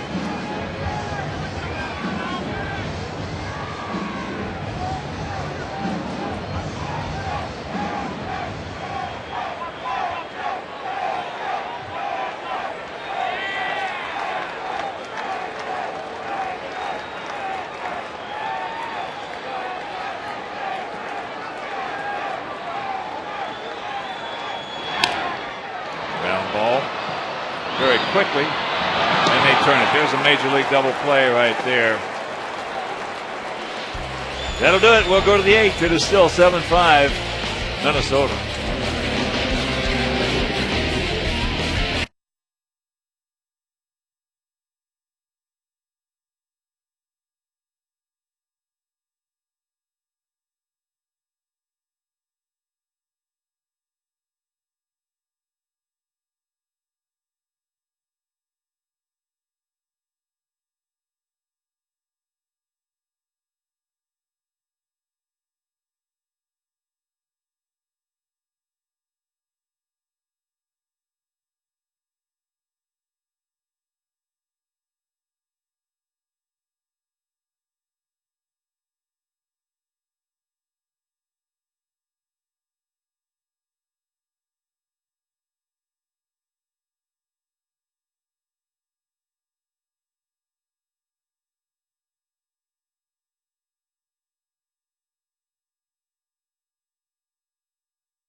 White Sox Baseball is brought to you by Apt. Save 15% instantly on all Energy Star major appliances at Apt in Glenview. Pleasing people since 1913.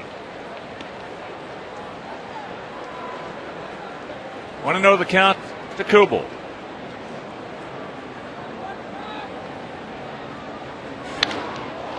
And that ball hit deep in the right center.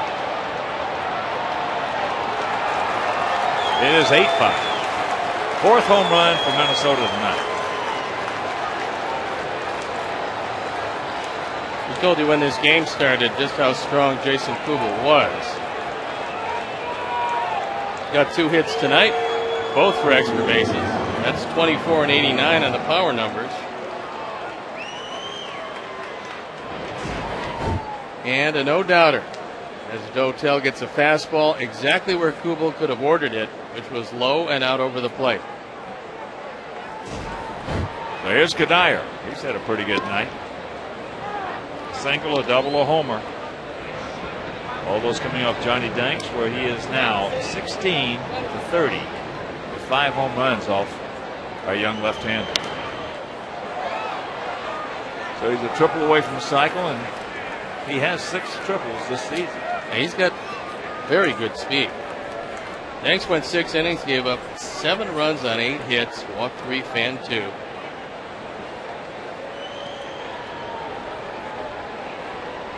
One and 2 the count to Kadire.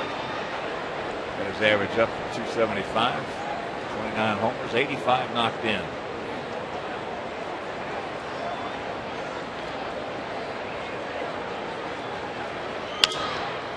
Breaking ball off the end of the bat.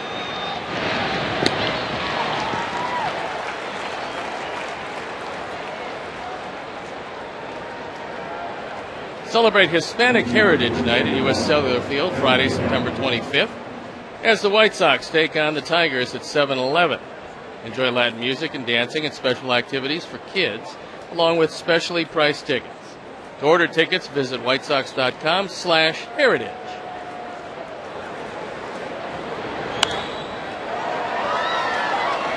Delvin Young fouls it back.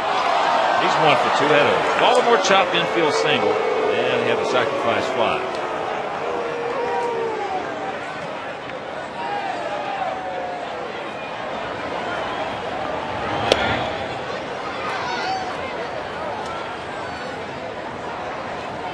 Young just 24 years old.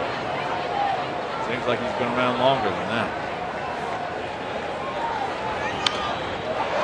First pick overall in the draft for Tampa Bay, and then Minnesota traded for him, and gave up Matt Garza and Jason Bartlett. That one didn't work out in Minnesota's favor. Not yet. This guy has got just a ton of talent, just a ton. It's absolutely mystifying when you talk about last year. Young hitting .290 with only 10 home runs and only 69 RBIs.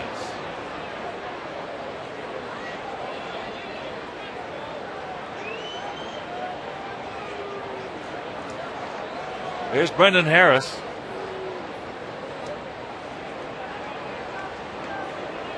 Dotel would like someone to come out with a tongue depressor, get some of the mud out of his cleats.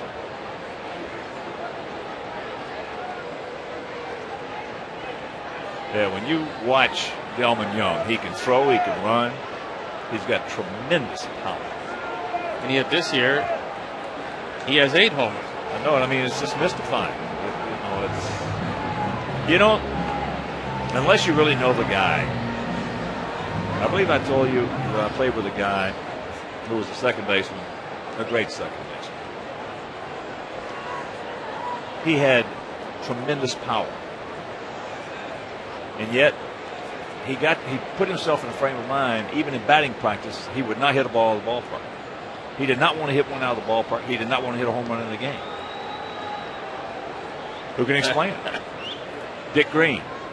Well, there's been some, that one gets away, but not far enough. But for instance, Mark Belanger, who is no longer with us, was a great shortstop for Baltimore for years. Always hit the 220s, 230s.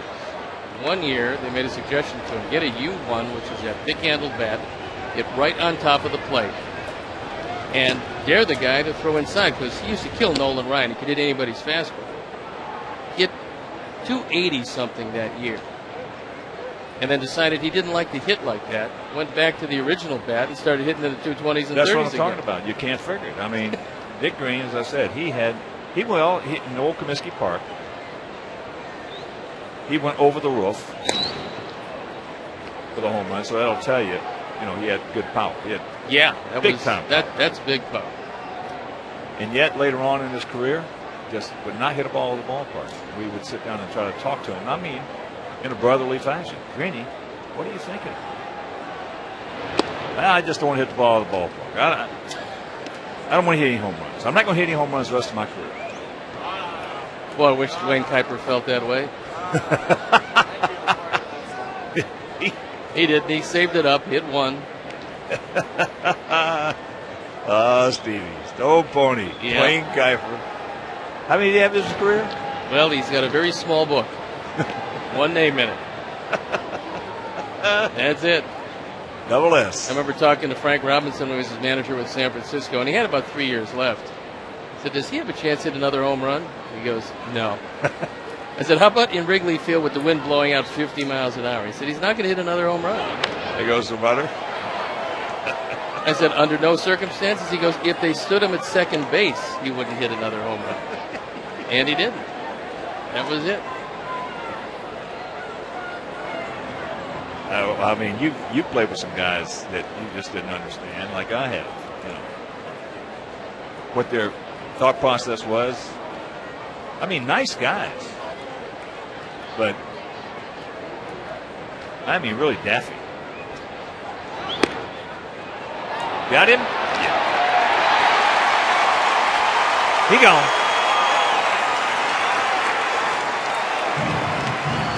Guess right, and Delman Young has hung out to dry. When you're picked off that far, you might as well run to second base and take your chances on someone throwing it away, because if you get hung up, your chances are those right there, nil.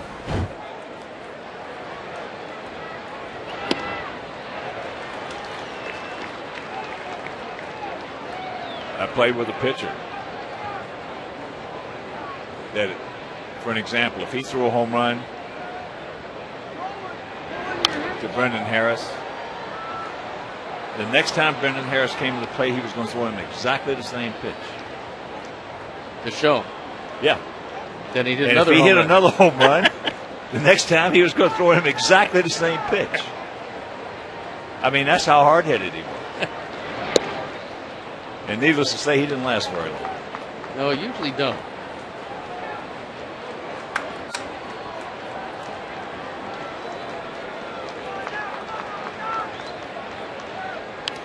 Foul straight back over Stone Pony's head. See, that one I would have been able to handle. That came back ever so gently. But unfortunately, it was up over the top. You could have caught that one with a pair of tweezers. Might have had to. Yes. 2 out. And the payoff. That's into right field. Alex on the track. Makes the catch. And that'll retire the side. But the home run by Jason Kubel will go to the bottom of the 8th, trailing 8-5.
And a pitching change. Matt Guerrero comes into this one, and Minnesota has broken out the long ball tonight. Most unusual for them. They try to do it normally with speed, but that hasn't been the case. So Matt Guerrero comes in. He is the 5th of the Twins pitchers, and he has a 3-run lead to try to protect. There you look at some pretty impressive numbers. And here's Pauly. Pauly is 2 for 3 tonight with an RBI double. That ball hit way back. They just stand, look up. You can put it on the board. Yes, a bomb by Konerko, and a good start. It is now an 8-6 game.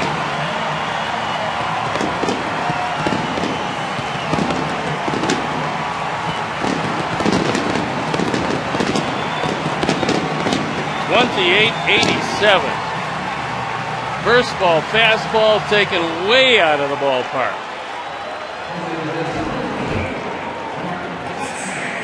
That fastball is right down the middle. And Pauly a triple away from the cycle. That ball is way back there.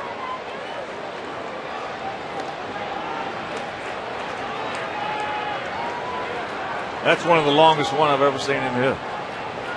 I've seen well, he got every stitch. I've seen a few hundred he's hit. He got every stitch of that ball. And that's one of the longest ones. You hit a ball that hard. Do you have any feeling in your hands at all? When you hit a ball that hard, do you have any feeling in your hands at all? Zero. Nothing. In your whole career, you might only hit 3, 4, 5 balls like that. But you have no feeling of the bat hitting the ball. And it's gone.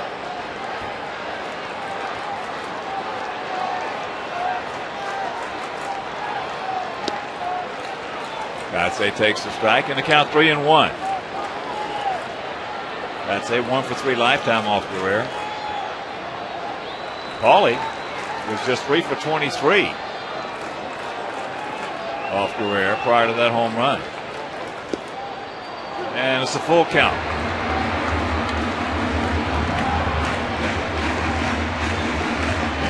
That's the 8th home run that Guerrero's given up in 70 1/3 innings.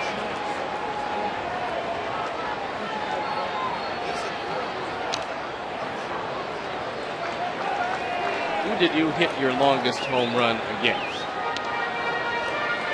I hit one in Kansas City. They measured at 503 feet. And who was on the hill? A guy who, I can't remember his name. He was hard thrower. A hard thrower. That's fouled back.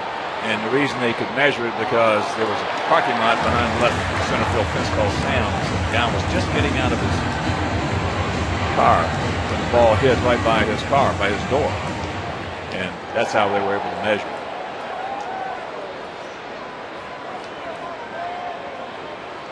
Can't remember his name. There's a little number. Ryu, I would have followed him around the country. I had a long one. I thought it was really further than that off of Sam McDowell. In about the same direction. Sam could supply a lot of that power for you. Yeah, and I got Dalkowski for a long one. Of course, you know who Steve Dalkowski is. Yes, and it's best that you hit him before he hit you.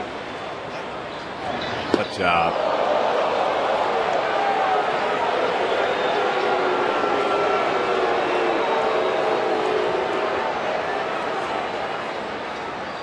Yeah, you don't feel those. They just.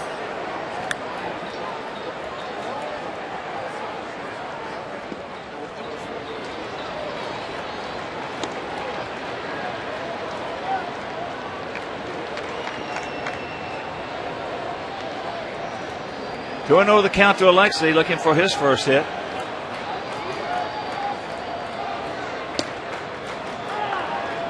It would be nice to get another run in here, at least, before Nathan gets into this one.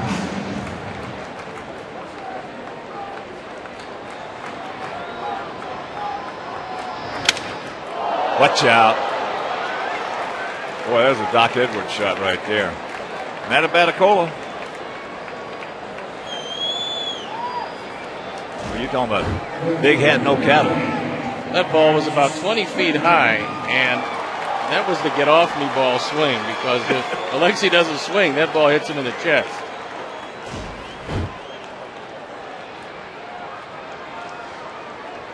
There's Quentin.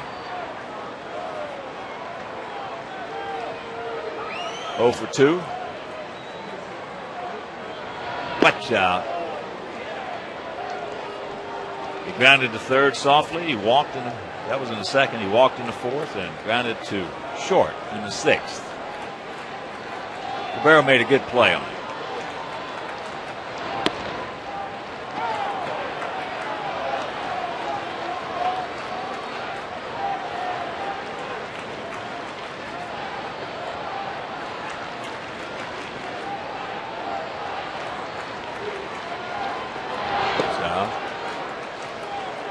So, 2-1.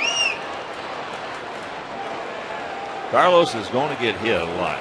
I don't think he would have minded getting hit with that one. No. 43 times in 1 year. I mean, that's a little ridiculous.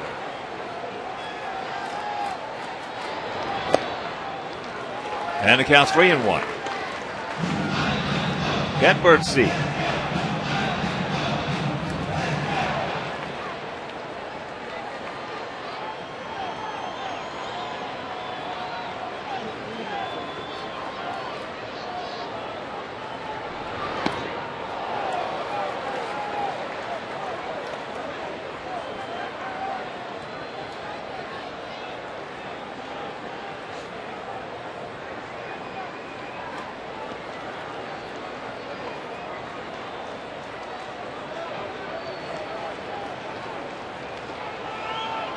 And the payoff pitch.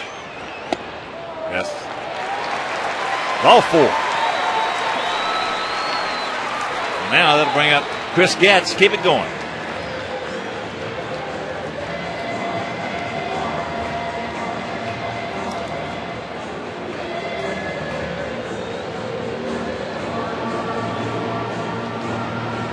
Mauer goes out to the mound, and we're bringing a tying run to the plate. I just got the name.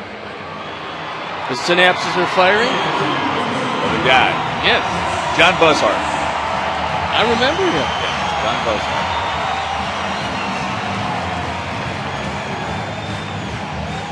All right. First and 30 right here, Chris.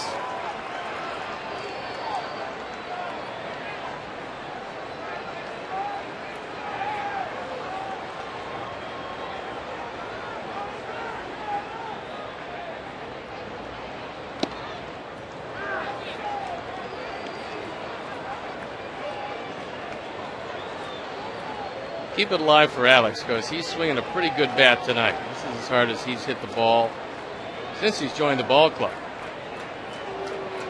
Hit a home run in the third and almost took it out to dead center in the sixth.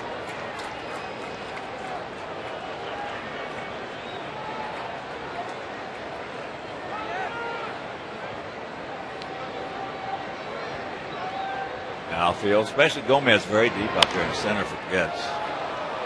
Chris is not going to hit too many over Carlos's head where he's at. No. In fact, he will hit a total of none over his head without going out of the ballpark. It's the classic no doubles set. That is indeed the classic where he's at. He is out there.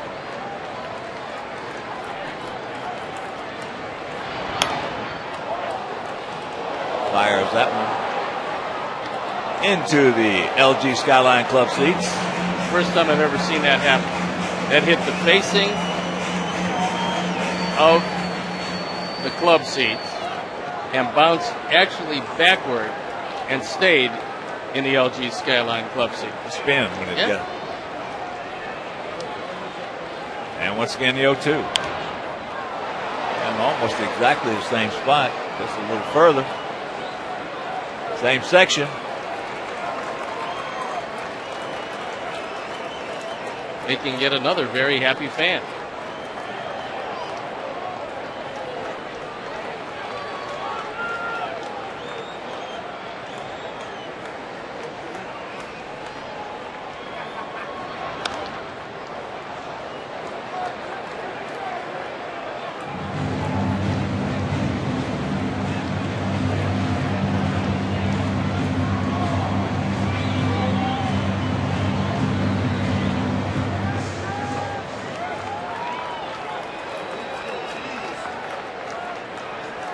8-10-0 for them, 6-9-0 for us. We're in the bottom of the 8th inning. Watch out. Pretty good battle Chris is putting up. Tell you what, here's the guy right there you're looking at. In my opinion, I think you're going to see him have one heck of a year next season. I mean, one heck of a year.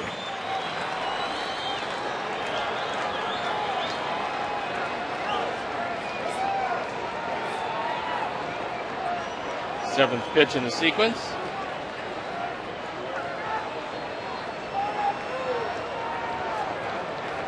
The count is stayed at 0-2.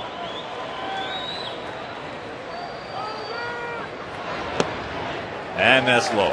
Breaking ball. So 1-2 to count.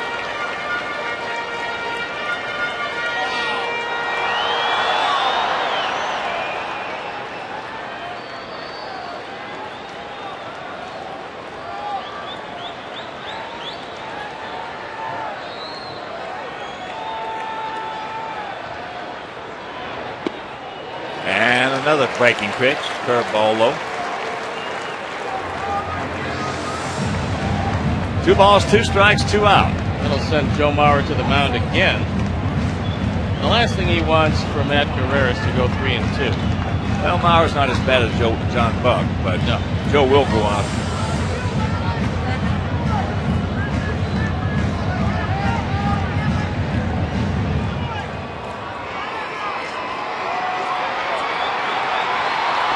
Rick Anderson on the phone. He wants that bullpen up and going, and most likely Joe Nathan, I would assume.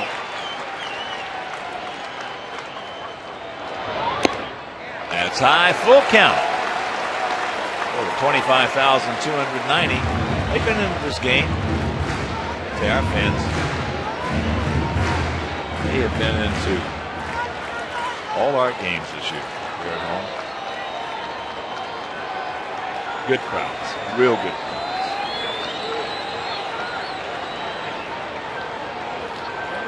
And the payoff.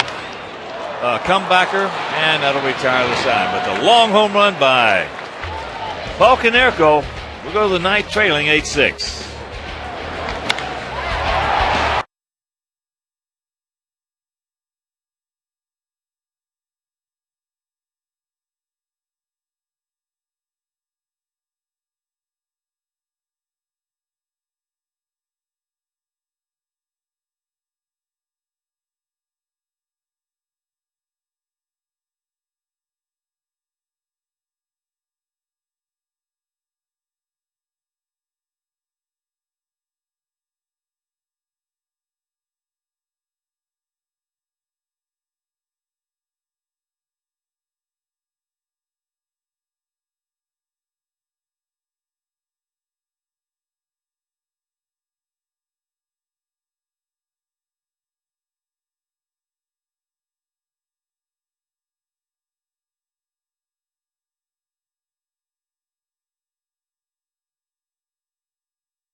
Clinch a division early, and rest players or late and ride momentum to the postseason. And B, in my opinion, got it right.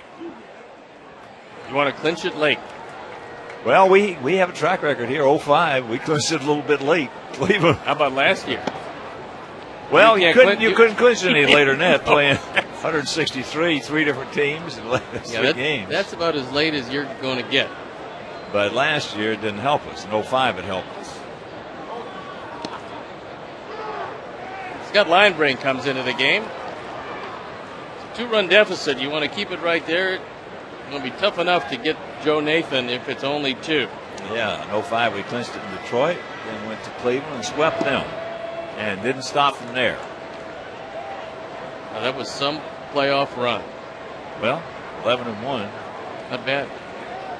The only game we lost was right here, 3-2 against the Angels.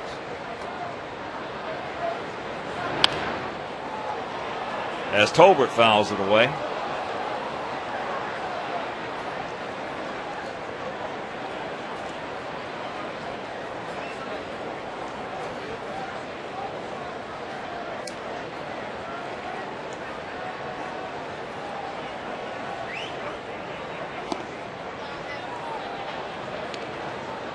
Full count. Tolbert. Tolbert that popped the short, fly out to center, and then picked up his second home run. Hit on top of the fence and bounced over. Took a little razzing from his teammates because he sprinted around the bases. Not being used to that home run trot and not being sure that that one was going to go out of the park.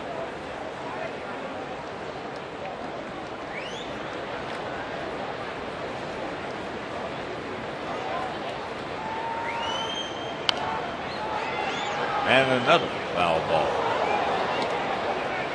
Used to be a name for that home run. Yes.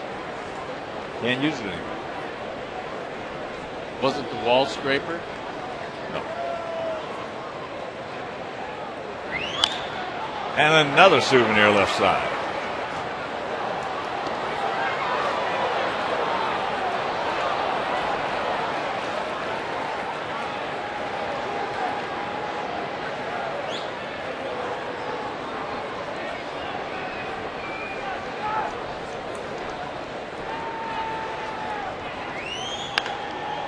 And Paulie, thank you very much. Nice play. Good reaction by Konerko. Hang Wolfman puts over.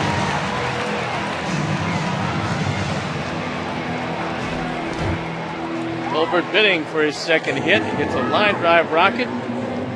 Ball there to make the play.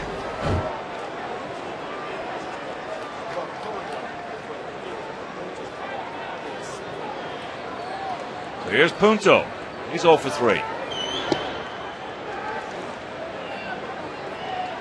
When Nick bunts, he invariably slides head first into first base.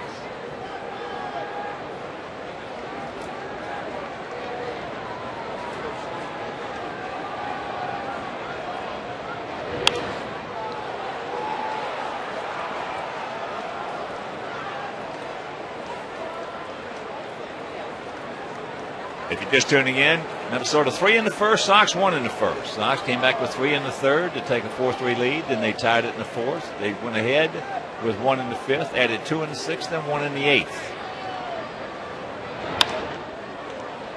Sox 1 in the fifth and 1 in the eighth. And there it is. Minnesota winning 7-0 last night behind Nick Blackburn. And Blackburn had some superior, but too much good stuff. Nick Blackburn last night. And a good matchup tomorrow night. Ryan Dunsing, talented young left-hander against Mark Burley. They go head-to-head in the final game against the 09 Twins.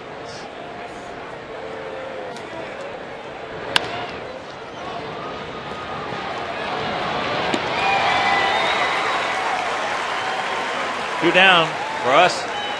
In the bottom of the ninth inning, schedule hitters are Rios, Scotty Pides, and Becker. Joe Nathan is ready to go in the pen.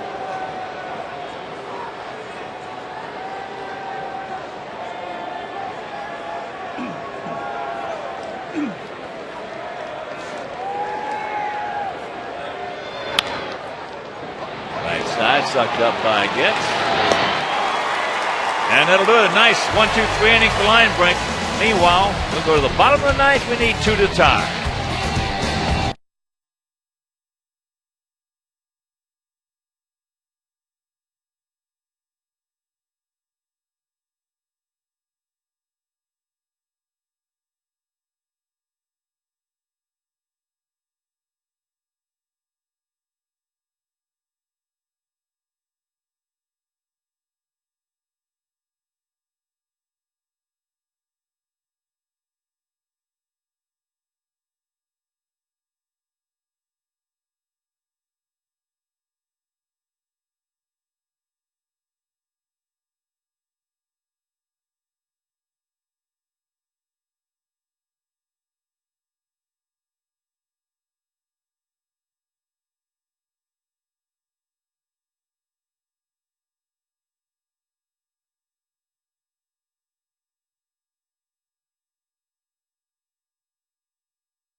Lottery. Mega Millions can find you every Tuesday and Friday. Have fun, play responsibly. Every Western night, we'll send a big shout out to David Nail, who entertained the fans prior to the game and also did a terrific job on our national anthem.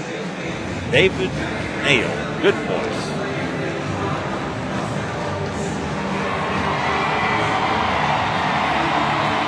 Little pitching change, Stone Pony. And it's a man you usually don't want to see, Joe Nathan. Comes into this one at 2-2, ERA 2.21. 42 saves, 81 strikeouts in 61 innings.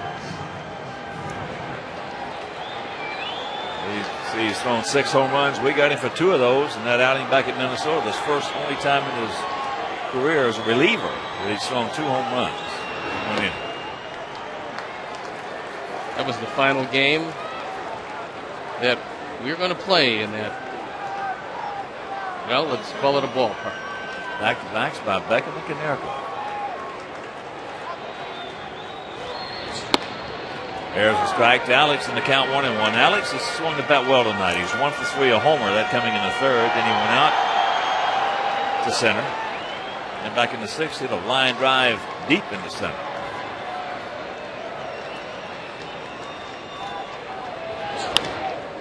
Good pitch by Nathan, just ate him up. Cabrera on the run. Always a big out the first out. Well, the Twins trying to keep pace with the Tigers and remain 2.5 back as Detroit beat Cleveland 3-1.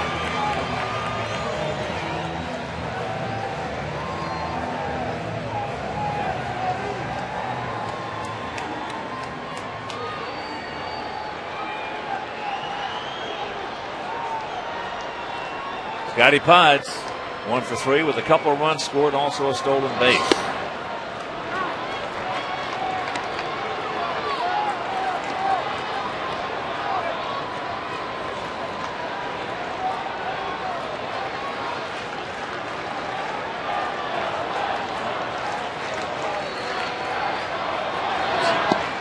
There's the strike.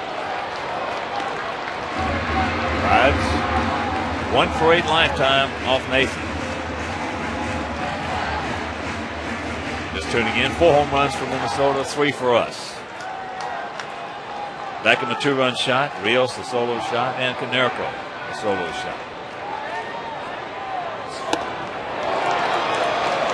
2 down.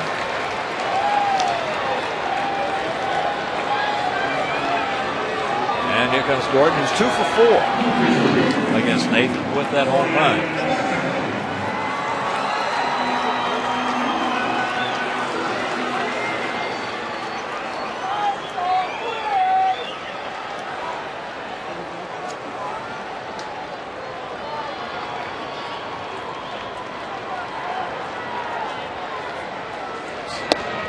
First pitch strike.